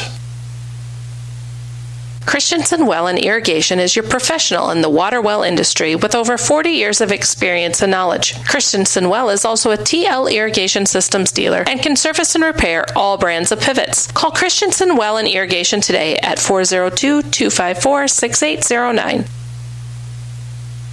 CL Electric of Courage offers a full line of Renke pivot parts on hand and ready to tune up your pivot. Wheel gears, tower boxes, timers, contractors, and gun stars and switches. CL Electric is an electrical contractor licensed in both Nebraska and South Dakota. Call 402-283-4220. Call Don Miller Land Company today for any of your real estate needs. We specialize in selling of land, business, residential, and rental homes. Call Don Miller Land at 402-254-6897. Would like to invite you to Rockaway Lakes after tonight's game. And we are back here in Hartington. A very quick first half as the Wildcats burn most of the first quarter on their opening drive for a score. Still only 14-0. Winnebago has only marched down the field one time, being inside of the red zone, but a couple snaps going over the head of the quarterback resulted in turnovers for the Indians. Wildcats will return back deep for the Wildcats. Instead of the normal McPhillips and Cook, will be McPhillips and Korth back to return for the Cats. Yeah, they've got Ethan Cook at the up back position. Will bounce off the knee of McPhillips after the ball took a very short hop on the ground, quickly hit him in the shin, out of bounds at the 9-yard line. Yeah, there wasn't a whole lot Lincoln could do there. That thing hit the ground and shot like a rocket right into his leg, and then shot like a rocket out of bounds. So the Wildcats will take over at their own 9-yard line. The Wildcats so far tonight, no stranger for long fields, as they will take over. And again, Schramm is lined up off the line, so the tight end will be an eligible receiver here. Quarterback keep, nothing but green grass in front of them. Turner Korth brought down from behind, will be a first down. A nice run there by Korth and a nice seal block there by the end and a guard for the Wildcats. Yeah, I thought that might be it. You can just see Ryan Cook had a nice kick-out block there. But with again, Winnebago's got everybody basically within 3 yards line of scrimmage, and if the Wildcats catch that seam, they've got a chance to take it the distance. And that formation that we just saw was what the Wildcats primarily ran last year with the Schmidt brothers, and normally breaking those off for touchdowns. Turner Korth not quite as fast as the Schmidts, but will run over a couple people if he needs to. Cook on the run, good hard run, but will be brought back a couple yards. We'll see where they stop. We'll get the forward progress. 2nd down and 6 coming up for the Wildcats. The other thing I've seen tonight on both sides I kind of like is there's been several really, really hard hits, and you see kids helping each other up afterward. That's a great thing. Korth will be back with Cook in the backfield. Again, Schramm will be your back, but he will be split out into a slot receiver position, as it will be a keeper, but stopped right at the line. Indians brought the house on that one. Nice job of getting the inside linebackers through the A-gaps. Yeah, again, that was going to be that trap where Ryan Cook pulls from the backside guard, but there got to be so much penetration, it just became a cluster right in the middle of the play. He wasn't even able to get over to it to make his kick-out block. That's right. They kicked both of the now they're both a defensive tackle. Before they were kind of split out into kind of a defensive end position. Blitzed them both through the A-gap. Brought the inside backers with them. Knocked the center off the line, and as you said, couldn't get that trap block out, as they will line up in the same formation. Korth motions his running back to the other side this time. There's a line up to pass, an off-balance throw has Caleb Killeen deep. Tipped. Killeen did have a chance. Nice job on the coverage. TJ Frenchman there for the Winnebago Indians. Will bring up 4th down. Korth didn't look like he really had that good of a grip on the football, as he does throw off his back foot and just kind of launches up there to Killeen. Yeah, Killeen had a step. But again, this is as well as I've seen this offense defensed. Winnebago's had a nice plan, and they've executed it well thus far. McPhillips' kick will bounce out of bounds at the 20. See where they mark it. little bit farther down than what I was thinking. We'll be at the 25-yard line. First time McPhillips hasn't kicked one right dead center to roll. Had plenty field, and Winnebago will take over 1st and 10. We don't just list. Stop in at Faye's Furniture and Floor Covering for the best deals at any time of the year for all your furniture needs, plus decorating carpet, tile, and wood laminates. Stop by today for your free estimate at Faye's Furniture and Floor Covering on North Broadway in downtown Hardington. Will be a short gain for the Indians, 2nd and 9 as we come back. Nice job by Korth to get in there on the blitz. McPhillips was also in the backfield. You know, Trey, we've talked about it some, but I'm not sure we've talked about it enough. Again, the improvements the Wildcats have made defensively. They've got a shutout tonight at halftime. They've been, you know, save the second half against Wakefield. They've been very strong all year. 24. They're on the sweep. Caught from behind, a big hit coming in. Nice job by Ryan Cook to get out there to help finish the tackle. And before the season started, I had a chance to talk to a couple of the juniors, a couple of the seniors, and they thought that the defense would be their weakest part of their game. But as you said, every week it seems like they're just getting better and better, know what they're doing on defense, getting their blitzes down, and great job of the defensive line. And right there, that was a play where they ran it at first-year sophomore, in fact, Wyatt Jacobs, and he strung the play out, and then he stayed with it to the point where he ended up getting in on the tackle also. Wingback formation out of the pistol once again. Man in motion is going to be a quarterback keep. Not a very good fake, but another good hit. Ryan Cook got his nose in there once again. We'll bring up 4th down and 4 on the play for the Indians. Which is a great job again by the inside linebackers, feeding off of what the defensive line is giving them, stopping the offense at the line of scrimmage. Ryan Cook, another big hit. And that young man, like I said, he's actually listed at 5'9", 170, but it doesn't seem like he may be that big, but he plays big. He enjoys the game.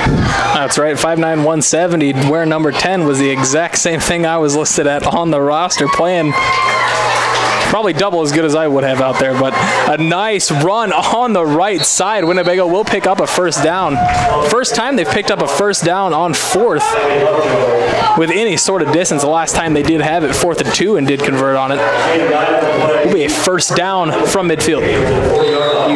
Again, they had that. Their only real opportunity when they're deep in Wildcat territory. They're at about 10 or 15. Had that 4th and a couple inches, and they snapped it over the quarterback's head. Let's see if this is an important drive. We're halfway through the 3rd quarter on a 14-0 ball game. Front part of the football at midfield. Overthrowing the guy in motion will be just a nice dive up the middle. It's like they're just hitting the B gap just on every single time on the ball. There's not going to be anybody there for the Wildcats. Just a good push by the big offensive line of the Winnebago Indians. And that's where I almost look for Coach Kleen now, the defensive coordinator. Maybe bring that inside blitz now. We would expect it. It seems like every time they do call it, he does get back. Coach Kleen does like to move those defensive ends around and may put them in the gap as well. Looks like he will have them wide. Quarterback on the fake. Overthrows the tight end. Did have him open for a while. Lincoln McPhillips on the coverage for the Wildcats. And a nice job on the blitz, once again, by that true sophomore Wyatt Jacobs to get pressure on the quarterback from the backside. We'll bring up 3rd down and 6.5. 6:54 left in the 3rd. You know, Wyatt Jacobs, like I said, is a young man. He's a sophomore, really in his first year of. He didn't play last year, and he's a young man that is 6'2", 190 pounds. So he's got good measurables. Inside linebacker blitz will come back to bite the Wildcats as they do run it just outside of the guard. And it will bring up a 4th and short. We'll see if they bring the chains out. It is spotted a whole yard short of the 1st. Again, they seem like they might have found something a little bit with that, basically it's a quarterback ISO where they snap to the quarterback and he just follows the lead back. Last time we were in this situation is when they snapped it over the head. This time, instead of being in the gun like they were there, he will be in the pistol. This time they're going to run back into an I formation out of the pistol. Having a lead blocker will pick up the first down. On the tackle for the Wildcats, number 10, Ryan Cook, at number 17, Turner Korth. And another different look that Winnebago's throwing at this defense. The Wildcats trying to wear them down and just drive down the field. I've been very impressed with both their quarterback, T.J. Frenchman, a 5'11", 150-pound junior, as well as number 24, Tyrese Gorin, who's a 5'10", 145-pound junior. And then their line has played well. That they have. They've been getting good pushes off the line. His coach is going to bring his outside linebackers towards the inside. Will shade it as they're going to bring him back in motion to the I again. Tackle, but not until he picks up 3 yards on the play. But again, the tackle made on the inside by Wyatt Jacobs, who fights off the block and is able to come down and make the tackle. You know, that young man's growing up in a hurry tonight. Doing a very good job stepping in for the injured Denninger here tonight. 5:30 left in the third quarter. And we had thought this was going to be a high-scoring game that took forever to play, like some of the 8-man games, and this game's actually moved along pretty quickly. Very fast time run off, but a very slow pace by both teams, keeping it on the ground as they will motion him back in the I again. Quarterback boot will get met right away by Lincoln McPhillips, and he is not going anywhere. Tackle for a loss. You know, that play came off a fake where they bring that wing back to basically almost an I-back type situation. They've run the ball with him several times. That time they fake it, and Lincoln McPhillips made an excellent read there. Lincoln wasn't even on a blitz, just a very slow developing play there for Winnebago. Allows him to put the pressure on the quarterback on the boot. Great job by the Wildcat defensive line to get that push even with the double fake there. Will bring up 3rd and 8 for the Indians as they will line back up in their wing formation. No motion there as it will be a speed option pitched right away. Another good hit by the Cats there will be Ethan and Ryan Cook in on the tackle. We'll bring up 4th down and about 7 on the play. Yeah, you know, both Cooks, Ethan and Ryan, as well as Turner Korth, Lincoln McPhillips, really the whole defense, Brendan Bennett, Alex Kneifel, Wyatt Jacobs, it's an active defense. They run well. 4th down and 7 for the Indians. Melted a lot of time off the clock on this drive. Will hurt them greatly to not put any points up on the board. We'll see if they try to go deep as they have before. This time around the speed option directly to the same side. Will break forward. Nice last second push by the offensive line to get him across. Looks like it will be marked just short, but they will give them the first down. Won't even bring the chains out. Again, Trey, whenever I see a play like that, I think back to the days when they used to have the aiding the runner call. You know, because really, it looked like he was short a yard or two, and then he got some help from his friends. You know, you can't pull the runner, but you can sure push him as many yards as they want, and they picked up that extra yard, and then the outstretched arm picks up the first down. The Indians will have the ball at the 17-yard line. In the red zone, going to hand it right up the middle. Runs over Kneifel on that play. Will bring up 2nd down and 7. And again, they just keep hitting that A gap and B gap. Kneifel was already 2.5 yards off the ball once that ball was snapped. He made a nice play getting off his block. And I mean, they're on a gain of 2. But he's feeling it. And again, from experience, just being that small of a guy playing nose, it's hard to get those bigger guys off you, but he's doing a great job of getting to the ball carrier. That thing could have gone for more yards. 2nd and 7 here. They're going to run that speed option again. Quarterback makes another couple nice moves. Ball is out. Still on the ground. Looked like the Wildcats jumped on it right away, but the ball squirted out again. It will be signaled Wildcat ball. Looked like Lincoln McPhillips was the first one to get to it, but will be sprung out, will be recovered by Wyatt Jacobs. Good play by the backside defensive end to get down there and get that ball. Wildcat football. Another costly turnover inside the red zone for the Indians. Again, I think that speaks again to, like, when you make a team drive the ball for 8, 10, 12 plays, that's hard to do without a mistake happening. And credit Winnebago, a nice long drive, but again, they had a nice gain on that play, but failed to secure the ball. And credit Mr. Jacobs for staying after it. Seems like every time they get into the red zone, they stifle up just a little bit and something goes wrong, as they will be back in the pro formation.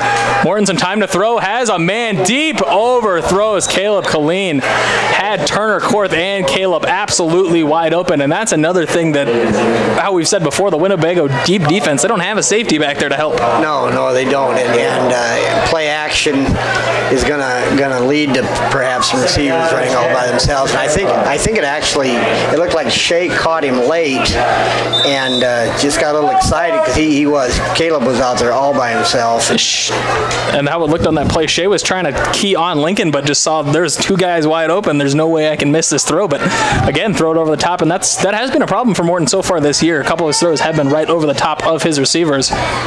As Korth will be back, and a quarterback takes it right up the gut. We'll get a couple of yards, but we'll bring up about 3rd and 7 on the play. 3rd and 6, rather, for the Wildcats. Again, Keat just melting down this clock. Like we said, we were thinking this was going to be a nice, big, or high-scoring game, very slow. It looks like the Wildcats heard that you're headed down to Lincoln tonight and trying to get you on the road as fast as they can. Yeah, but again, you just got to, the Wildcat defense is just, like I said, it just seems like they make a lot of improvements. Schramm will be your split out. He is off the line once again, tight end eligible. Read option will hand it off right off the gut. Slower push there than we have seen from Ethan Cook. Normally he's out there before his blockers are. Kind of waited for him a little bit there. We'll be 4th and 3. We're expecting a big punt here by Lincoln McPhillips. His first 2 punts went straight down the middle but rolled into the end zone. A second one with plenty of field kicked out of bounds at the 20-yard line. I would look for, will the Wildcats go a hard count here trying to get them to jump off sides? But these number 90, this Prosper Gilpin for Winnebago's played a nice ball game. Winnebago kind of keeps themselves at a disadvantage by not putting a guy back to return. Leaves it with just absolutely monstrous field position. That is going to be a very fantastically kicked ball by Lincoln McPhillips. Going to be spotted at the 15. Good kick by McPhillips. 58 seconds left here in the third. Has it just been a defensive battle? Wildcats lead the Indians 14-0. Or call 402-254. Contact Dave at Fellmeyer Electric. Just call 402-254-2434 for all of your plumbing and electrical needs from Fellmeyer Electric. Fulker's Brothers Garage is a full-service preventative maintenance and auto repair center located in Hartington. Our experts have the knowledge to service and repair even the most challenging auto problems on all makes and models of domestic and import vehicles. Stop in or give us a call at 402-254-6406 to let us know how we can help you. And we're back on that last run for the Indians. They were stopped at the line by the Wildcats. Brendan Bennett with the stop for the Cats. As a shift will come in for the Indians. Going to have to drive the field. Only 30 seconds left in the third quarter, and this will be a pass. We'll have somebody on the flat. It's going to just dump it off to him. A nice move, but brought down in the back, not after an 8-yard gain. Ethan Cook looked like he diagnosed that screen pass fairly well, but didn't have a lot of help. Although Alex Knife did pursue and get out there on it, and Caleb Clean was in the area. We're going to take a shot with it right there. Will be the end of the third. Still a defensive battle here in the second half. 14-0 Wildcats lead. Winnebago will have the ball 3rd and 2 when we come back. Grosenberg Implement is servicing your growing needs with locations in Hartington, Bloomfield, and Wayne, Nebraska, and in Winter, Phillip, and Pierre, South Dakota. Give the guys at Hartington Feed and Chick a call for a competitive grain bid or to contract your corn for later delivery or for all your livestock feeding needs. Hartington Feed and Chick has been the leader in animal nutrition since 1955. Just call 402-254-7449. The Hartington Shopper, covering Northeast Nebraska for over 55 years, from Yankton to Laurel and from Osmond to Newcastle. The Hartington Shopper has you covered every week to every household. Good luck to all the area teams.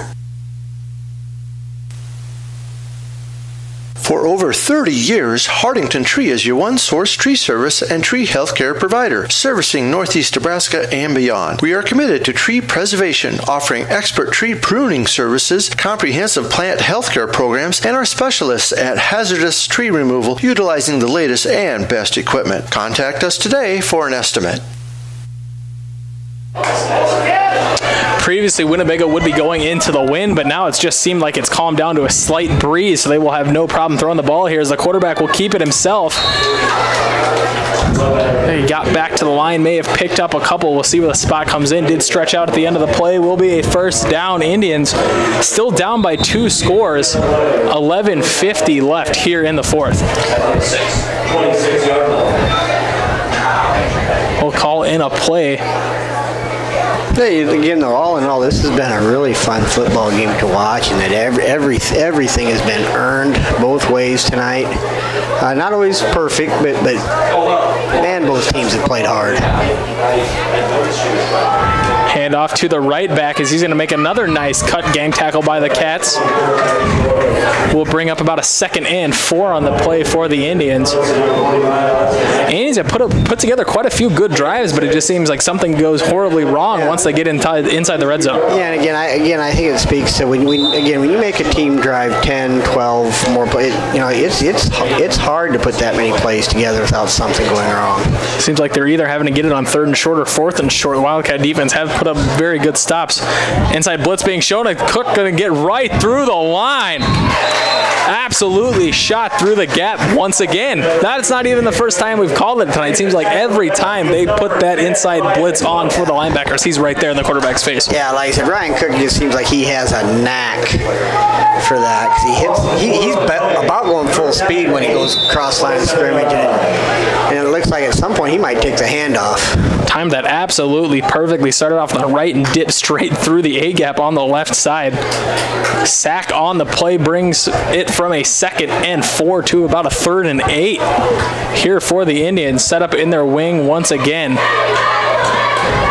Tried for a hard count, nothing doing. Looking for a screen pass. Tries to find a guy deep. Korth fell over on the play. Will be a pass interference call. Now, again, I just picked it up at the end. I didn't know if this is going to be a defensive or offensive pass interference. Looks like they're going to call defensive pass interference. Yeah, they will say that Korth got a hold of him and stopped him from being able to catch that ball. Came in a little early. I was thinking more of maybe a holding penalty than it would be a pass interference. Yeah, I saw... and as rain starts to come down here at Russ Hochstein Field, and it looks like Ryan Cook puts his arms out in the air, and he's ready for this rain, trying to get this defense hyped up as a first down will come in for the Indians. Ryan trying to make sure they hold this shutout. Normally rain may make a team feel a little bit different out on the field, and this is for the good.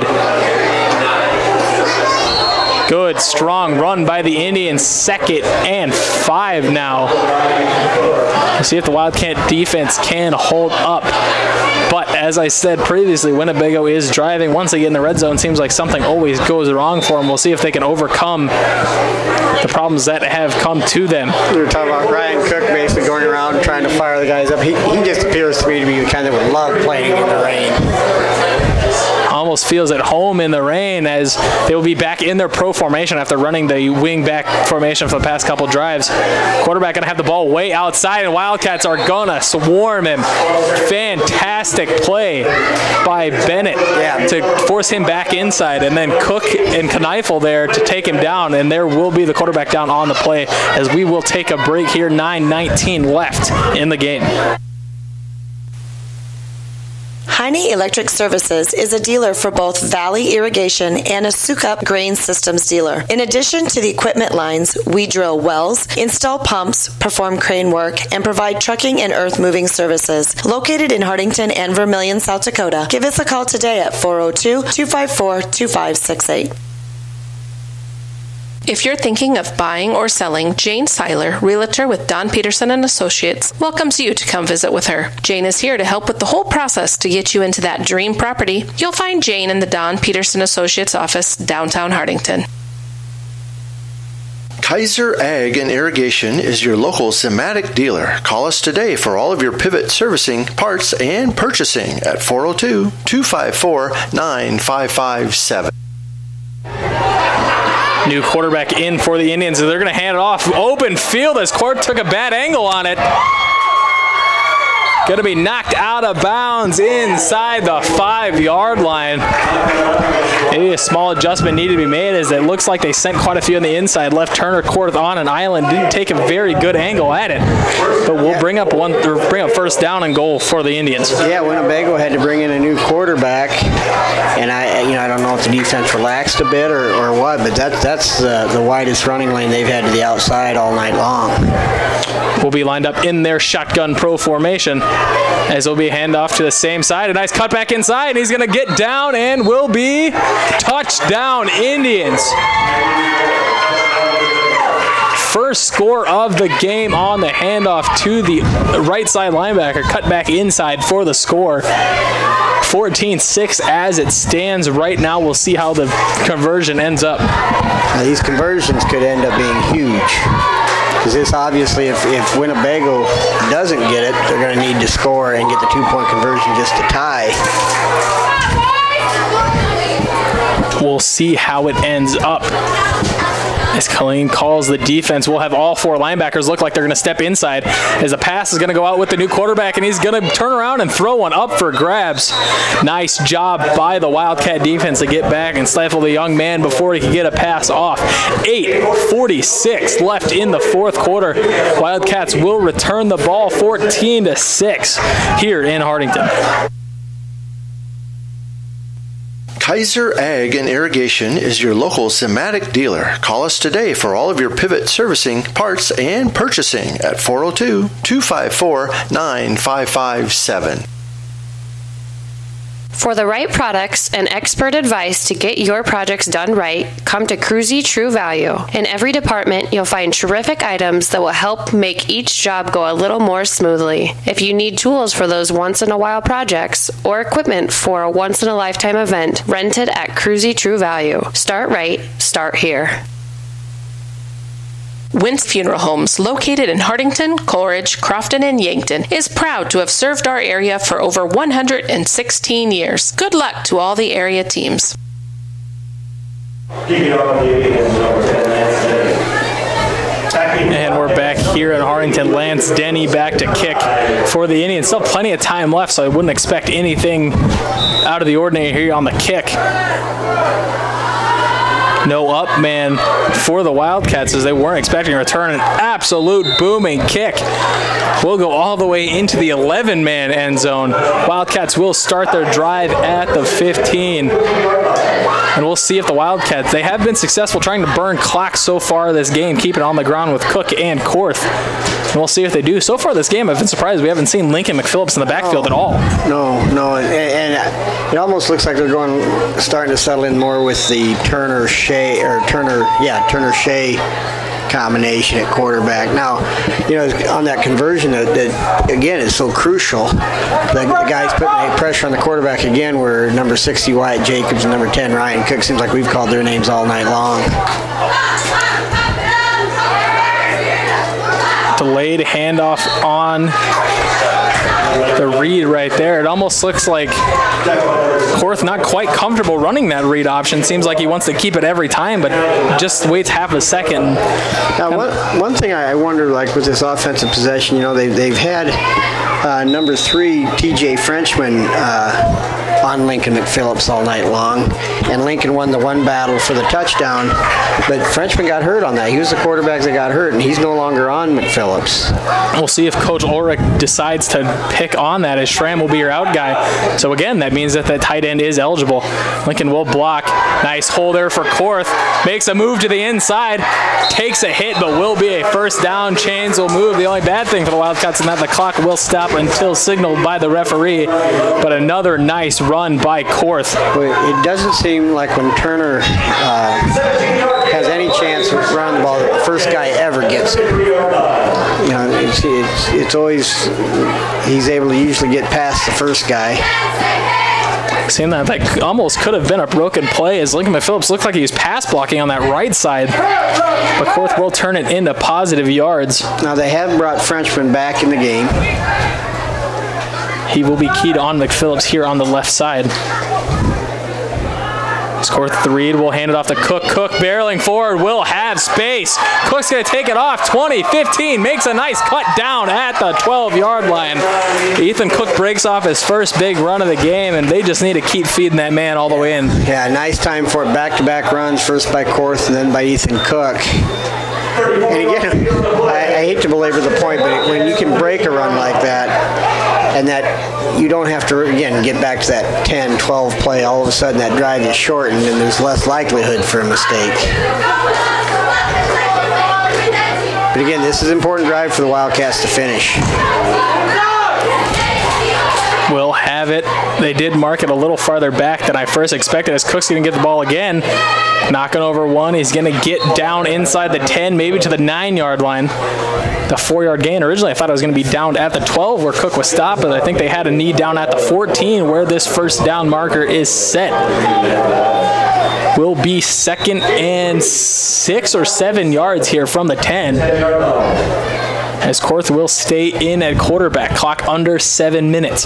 This would be a huge answer for the Wildcats if they can come back and get this. Completely shut down all momentum for the Indians after their first touchdown drive of the game.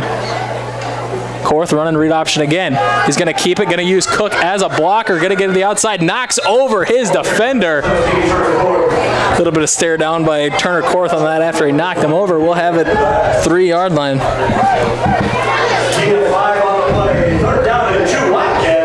Yeah, there's definitely Turner Korth and Ethan Cook both run with an attitude. They're a couple of hard-nosed kids. Schramm will get the play to bring in for the Wildcats. Which again, is kind of something different that they have done this year. Normally they have the quarterback come out and get the play from Coach Ulrich. This time having the receiver come out to get it.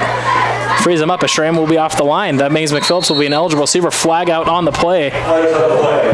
In the area of a false start, but this time it was signaled. Looked like it might have been offsides on the defense. And it will be offsides on the defense. Half the distance to the goal. We'll see if they give them the first down. Should be enough.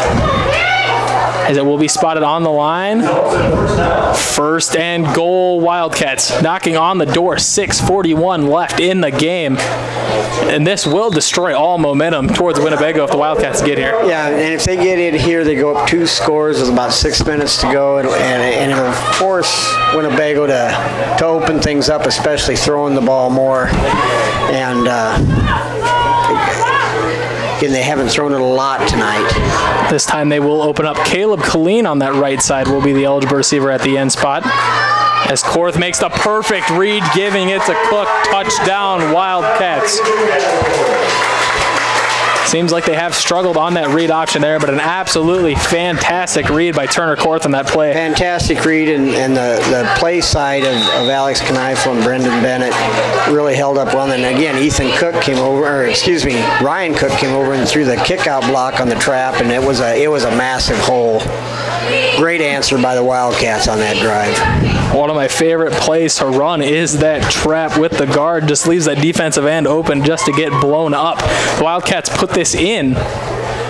They will force the Indians to have to go for 2 both times incomplete just to tie the game up. A little confusion back there between Korth and Cook as Korth has a man in the end zone, tipped around. Will hit the ground. Did have Schramm there. Schramm not a good job of tipping it out. Maybe have gotten a pick, but it did hit the ground. 6:22. Wildcats up by a score of 14. Will be 20-6. 6:22 left in the 4th quarter here in Hartington. Wins Funeral Homes, located in Hartington, Coleridge, Crofton, and Yankton, is proud to have served our area for over 116 years. Good luck to all the area teams. When it comes to all your tax planning, tax preparation, bookkeeping, and payroll needs, Milbrass Saylor Bookkeeping and Tax Service has been the place to go. They've been providing high-quality, professional tax and bookkeeping services to the surrounding area for over 30 years. In addition to these services, Milbrass Saylor also offers an array of financial services. Stop in today at 106 West Main in Hardington to see what Milbrass Saylor has to offer. Call Northeast Pipe and Panel, a local company for all your fencing needs. We make 4, 5, 6, and 7 bar by 20-foot continuous fence panels and 10-foot and 12-foot portable corral panels. The pipe and panels are all American-made right here in Hardington. Call Rob or Pam Howell at 402-254-9585 or 877-207-1048. Our shop is located in the Hardington Industrial Park.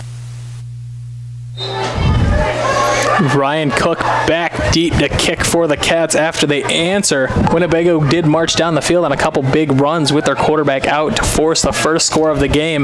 The Wildcats answer back with a couple big runs of their own.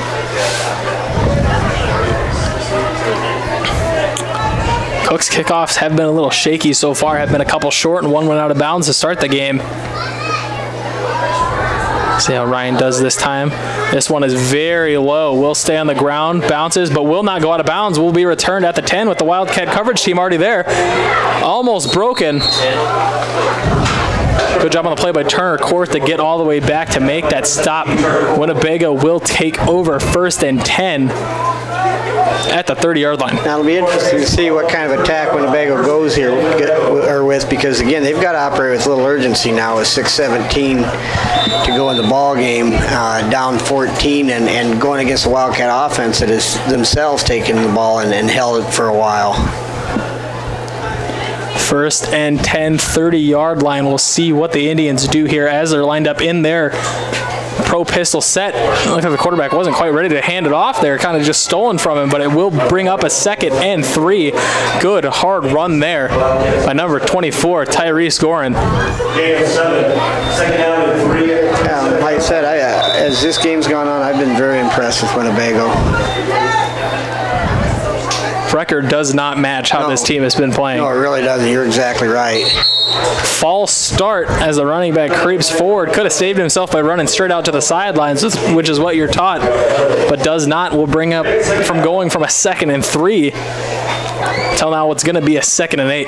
And I like there what Frenchman did right after the play is he took Gorin and just kind of, looked like he kind of reassured him a little bit, and let's make the next play. Don't even huddle, run the same play, going to hand it off to him, see if he can redeem himself. Nice cut inside. Turner Korth with a saving tackle there. Lincoln McPhillips was waiting at the 1st down boundary. Chains will move, but the clock is ticking. You've almost got to think maybe Winnebago tries to air it out. That's why, it's going to be interesting. There is time yet, but you do have to operate with some urgency. But you don't want to get too ahead of yourself to make mistakes, as it will still line up in the pro. Hand it off this time to the right side. A couple yards on the play. Clock will tick inside of 5:15 before the snap. Now, as soon as I say this, it'll go the other way, but the Wildcats have been really solid in their pass defense so far. The one big play Winnebago had, it was actually pretty well defensed. The handoff there, nice stick on the play. Ethan Cook meets him at the line of scrimmage, drives him back. Forward progress will be called, but it will be a loss of 1 on the play. 3rd and 9 for the Indians. Nice job by Ethan Cook to step up from his inside linebacker position to make that play. Seems like it's been Ryan Cook for the most part tonight, but Ethan with a nice stop there. Now, both of the Cook boys have been real active on the inside tonight. Seems like they're taking about 40 seconds and play not good for the time as it stands. As it will be a pass, but nobody went out on the play. They're trying for the single wheel. Throw it up.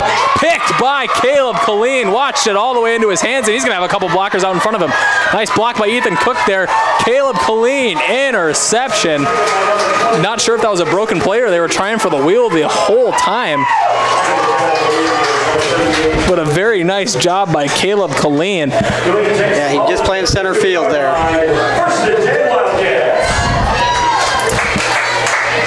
Great job by Caleb just tracking it down, making sure the lights weren't in his eyes too bad before he caught that ball. Nice return on it as well. As we will have 4:17 left, and we're kind of looking at who the Hartelco players of the game so far. Quite a few names we get throughout here. Most of the time we're calling the names of the backs out of the backfield, but so far it's been the guys up front.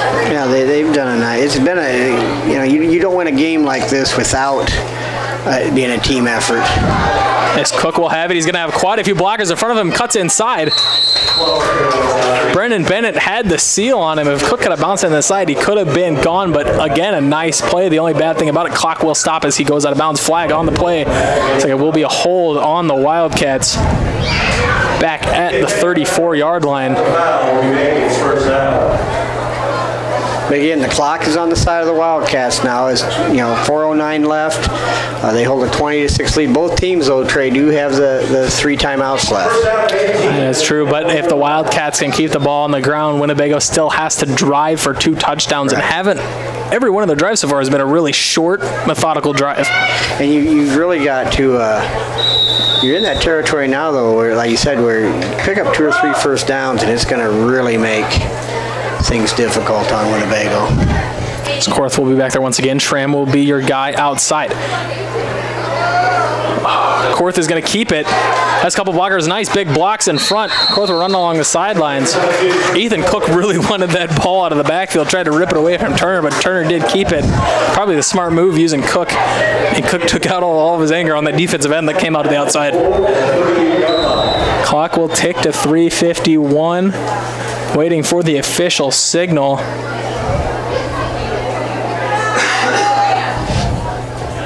Will stay. Clock stopped until the snap. 3:51 left in the fourth quarter. Winnebago is still down by 14. Korth waiting. Blitz coming. Nice read, gives it to Cook. Cook's going to be dragged till about the 38-yard line, as it's going to be just short, but we'll bring up 3rd and short. Now, one of the things I really like what Turner Korth did on that play was after he handed it off, he carried out his fake about 4 or 5 yards, past the point where he handed it off. And those little things, they're not little things. That's how first downs are got. Long runs are made by carrying out fakes, downfield blocks. That's what frees it up as the chains will come out here. We'll take a short break. Back 3:44 left in the game. Hardington leads Winnebago 20-6. Plumbing and Electric Services of Hardington specializes in field tile and the installation of irrigation pipe, but can handle any plumbing or electrical job that you might have. We have experience in new home and remodel builds, trenching of water and electrical lines, and all your dirt work and excavation needs. Call Plumbing and Electric Service today at 402-254-6895. After the chains come out, will still be 3rd and inches for the Cats. As so far, they haven't had any trouble getting positive yards in this drive. No, you've kind of seen where it seems like offensively they've really developed a rhythm the last couple of drives.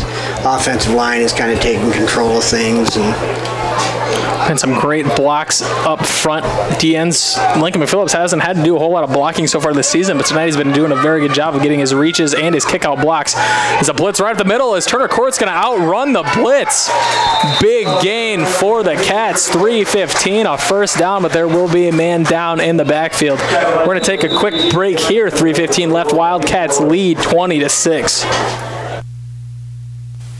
See Northeast Ag Consulting for your agronomic needs. Soil sampling, Elbin forage rye, common rye, soil zone creation, variable rate planting, fertilizer prescriptions, crop insurance, and Pioneer seed. For more information, call 402-254-7483 or visit our website at northeastagconsulting.com. Local ag services for you.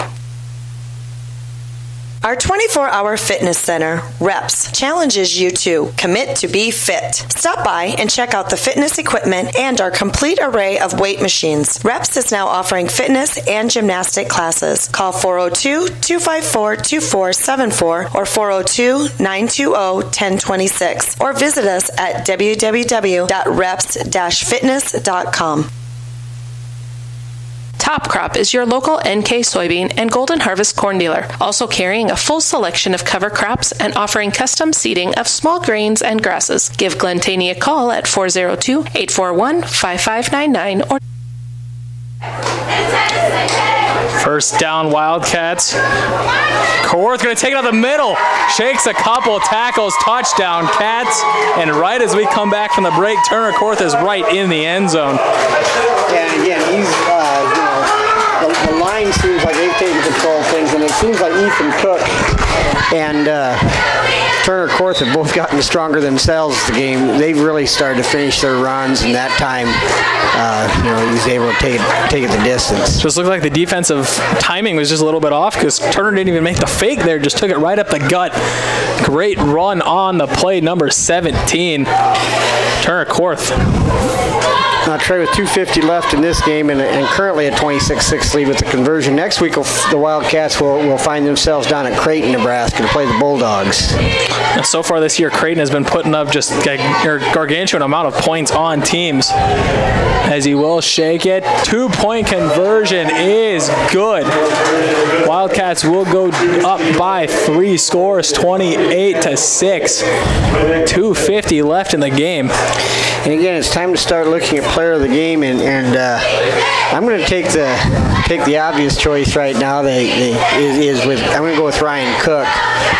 Ryan's the senior who just played a whale of a ball game, caused havoc all night for the Winnebago offense, as well as he made several nice kick-out blocks on some traps. And Trey, you and I were talking, though, that this is a game you could go a lot of different ways with. Caleb Killeen had a key interception. He's played a nice ball game. Obviously, Turner and Ethan Cook have played well. Lincoln McPhillips has had his steady game. But you and I talked also up front about Brendan Bennett, Alex Kneifel also. It's been a real nice team effort in a hard-fought game. So I'm going to go with Ryan Cook, who just seemed to be in the middle of everything tonight.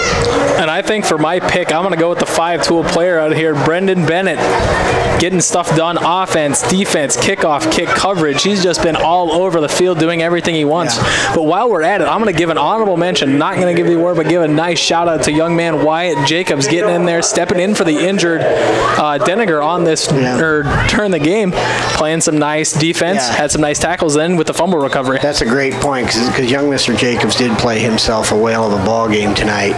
And like I said, he didn't play last year as a freshman.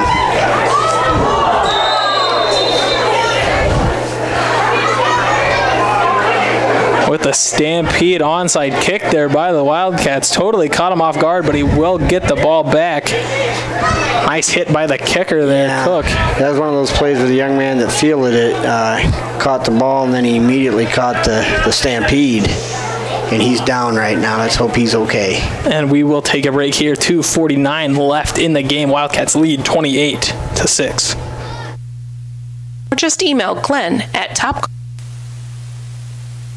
SpecSoft's operations management software helps you to streamline your business and improve your bottom line while solving inefficiencies and gaps as your business evolves. With direct support only a phone call away, we offer you a consultative approach focused on the way you do business.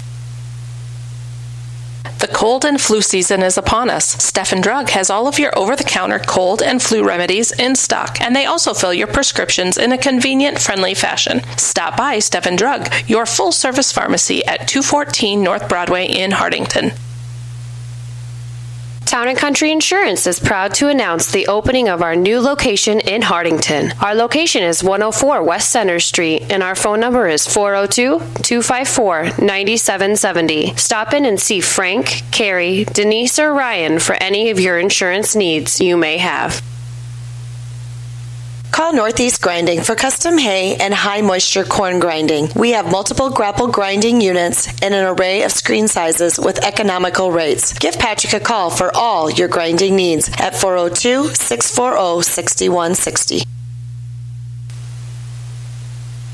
Take your bank with you wherever you go with mobile banking from Security Bank. Mobile banking offers you the ultimate in on-demand service, allowing you access to your account information right from your mobile phone. Pay your bills, pay back a friend, and now even deposit a check, all with just a tap of a finger. Now that's my kind of bank. Check us out online at mysecbank.com. Security Bank, member FDIC. Hartington Newcastle Public Schools is a nationally recognized and state-accredited school that offers a variety of classes and distance learning courses and extracurricular activities, including fine arts, FFA, and other activities to promote leadership. This public service announcement is courtesy of Hartelco.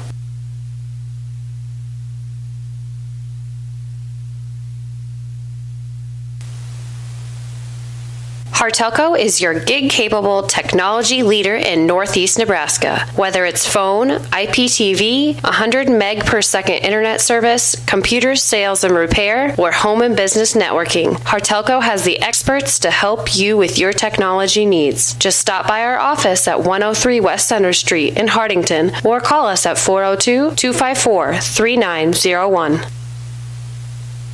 The Hartington Economic Development Corporation has lots for sale in the Hartington Industrial Park, both undeveloped lots and developed lots with infrastructure, including water, sewer, electrical, and 100 meg per second broadband internet available. Call 402-254-6357 for more information. This message courtesy of Hartelco.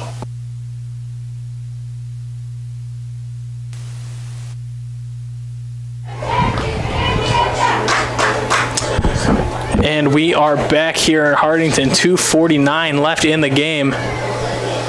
We were happy to report that the young man that was down, number 23 of Vander Bass, did go off under his own power, and that's good to see. Yep, stayed down what looks like for precautionary reasons. Had to bring in the med team just to make sure he was okay to get up.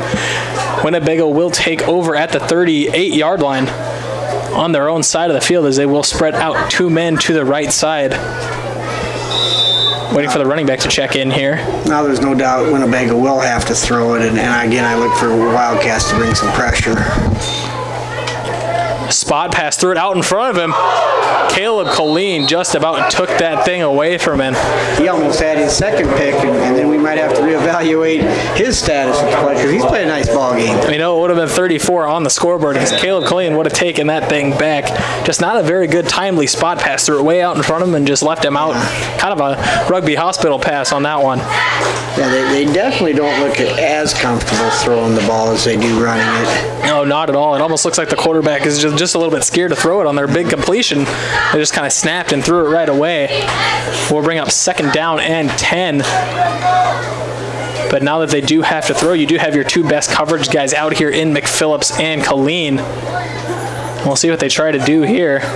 He will step back, rock forward, just kind of throw it out there, hope it lands somewhere close, way overthrow it. Almost threw it to the end zone there. Yeah, it's not a question of arm strength with the young man. Not at all, but it almost looks like he's thrown to a spot instead of to a receiver. 2:37 left, 3rd and 10 once again. You'd have to think that they may just go for a short pass, trying to get some yards after the catch on the play. So far, the deep passes haven't been too much of a good thing for the Indians. 3rd and 10 at the 48. Line up in the same formation as Colleen and McPhillips will be on the coverage, and they will play in a stack. Rush is on. Just throwing it out there. Was outside the pocket, so it won't be an intentional grounding. On the play for the Wildcats will be Jacobs and what looks like Korth. Yep, it will be 17 Korth on the pressure. And Ethan Cook. Yep. 4th and 10. And again, I really do. I want to congratulate the Winnebago. They came up tonight. They had a nice plan. They stuck to it. They made the Wildcats work for everything they got. And I tell you what, they had a couple drives they didn't finish. One on that 4th and inches that they snapped over the quarterback's head, and another one on a fumble. They played very well tonight. Wildcats came out not looking as sharp as they could have, and they're going to need everything that they have next week against Creighton. Rock forward, kind of throw it out there again. Another one over the top of everybody. Wildcats will take it over in Winnebago Indian territory. But again, Coach Killeen will get these kids back after this night of homecoming here and get them back Monday afternoon and put these guys to work, because next week will be a tough test for these Wildcats. And I do think, as a team for the Wildcats basically to lean on their defense as hard as they did tonight, it's a unit that struggled last year, and they played really very well now, this season, and that's a lot of credit to Coach Killeen, Coach Benson, and all the coaches, as well as the kids themselves, to make that improvement. And as normal, we'll see if Coach puts in any of the younger guys here. Normally they like to play at least one play with the starting unit to try to switch guys in and out. Yeah, I've got a feeling they'll probably stay with their top group at this point.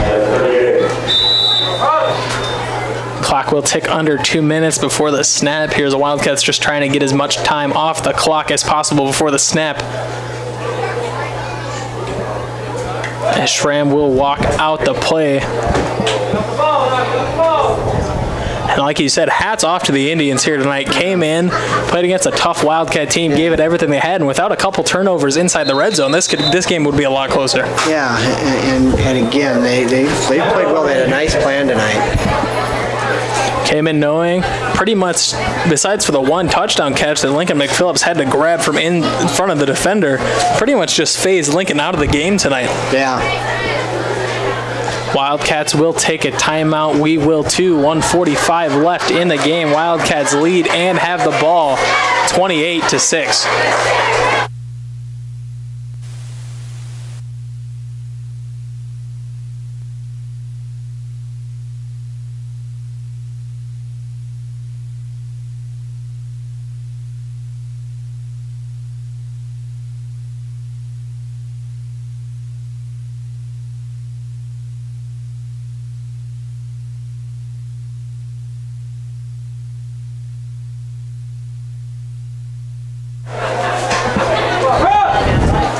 Second and 9 for the Wildcats, 1:45. Morton in at quarterback. Looks like most of the offense is out as the younger guys will come in and get a couple snaps. Yeah, that timeout was primarily, I think, to get things organized for this second group. And they still got Alex Kneifel in. And really, that's about it in terms of, obviously Shea's played a lot of varsity, and Schramm looks like he will stay in at receiver as well, but just about a full line change here for the Cats with under 1:15 now. This is going to be a hard-fought homecoming victory, but I tell you what, a victory on homecoming is sweet, whether it's by 1 point, 20 points, or 40 points. That it is. Boys will have fun tonight, but hopefully not too much fun. 1 minute left as Martin gets away, kind of dancing around there, but good tackles there by Winnebago. Time out, Winnebago. 54 seconds. We will stay here as it will be 4th down.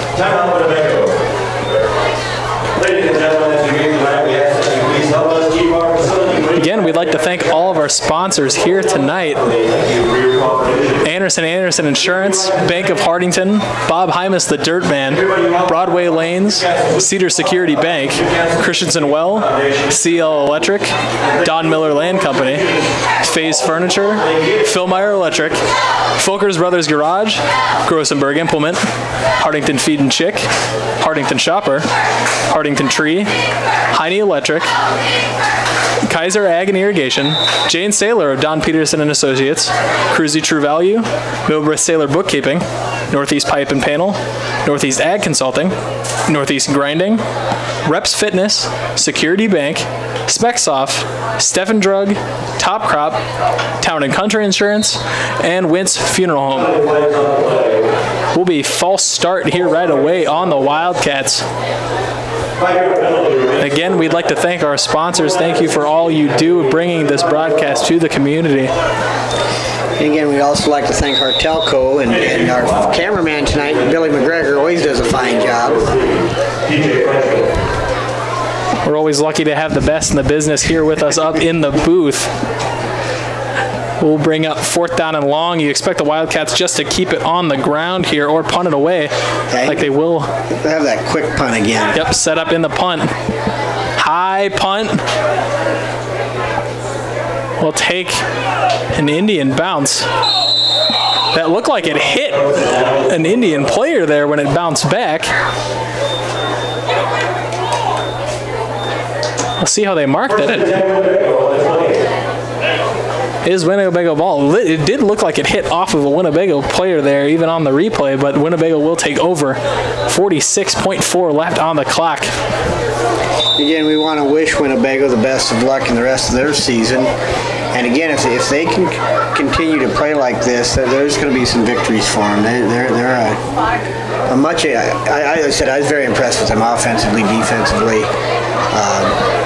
Hartington, Newcastle tonight, just a little bit better team, but Winnebago's got nothing to hang their heads about. They played well. Exactly. The record does not match the heart of this team, as after this, Winnebago will drop to 0-4 as the Wildcats will increase to 3-1. Next week, we will be in Creighton facing a tough Bulldog team. Isn't it hard to believe we're halfway through the regular season at this point? Seems like football just started, as another errant snap is going to be handed off at the beginning. 40 seconds. Clock will tick inside of that. And Austin Burcham basically just wrestled it away from the runner and trying to play by Mr. Burcham. Getting the Wildcats the ball back as we're looking for a victory formation here, as Burcham throws the bones at the crowd. And let me tell you, that young man is as big a Minnesota Viking fan as I know. He lives the purple of the Minnesota Vikings. We'll throw out a Skull Vikes to Mr. Burcham out there. That was a nice play. He wrestled it right away from the player. In fact, people were kind of surprised. They didn't quite know what happened. I wasn't even paying attention to play. I thought it just came down when Burcham had the ball in his hands. After that, it'll be 20 yards to the goal line, but it looks like we'll line up in a pistol. Maybe just a short run here for the Wildcats, as they do have to run out the clock here. Yeah, Mr. Burcham with his Viking allegiance gives me the business about being a Cowboy fan every day, and he enjoys football. All you have to really do there is pull out the old championship argument and send him on his way, but that will be the final play of the game. Wildcats do take it here on homecoming, 28-6. A nice grinded out, just slow, methodical football game on both sides of the ball. Great defensive battle. We were hoping for, or not hoping for, but we were expecting just a high-scoring, very slow game. But like I said previously, they just want you to get on the road and get you to Lincoln as fast as possible. And I appreciate that, fellas. Trey, it's been a good time tonight. You do a nice job, Billy McGregor, with the camera work. And again, from everyone here at Hartelco Sports, we thank you for tuning in. And Trey, any final thoughts on your end?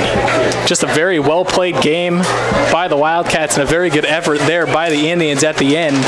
Again, next weekend, 7 o'clock in Creighton. Wildcats will have a tough road test. Again, congratulations. Seniors go out in their final homecoming with a victory, 28-6. Trey Morton here with Ken Kneifel and Billy McGregor. Wildcats with the victory here in Hartington. For everybody here, Hartelco thanks you, and have a great night.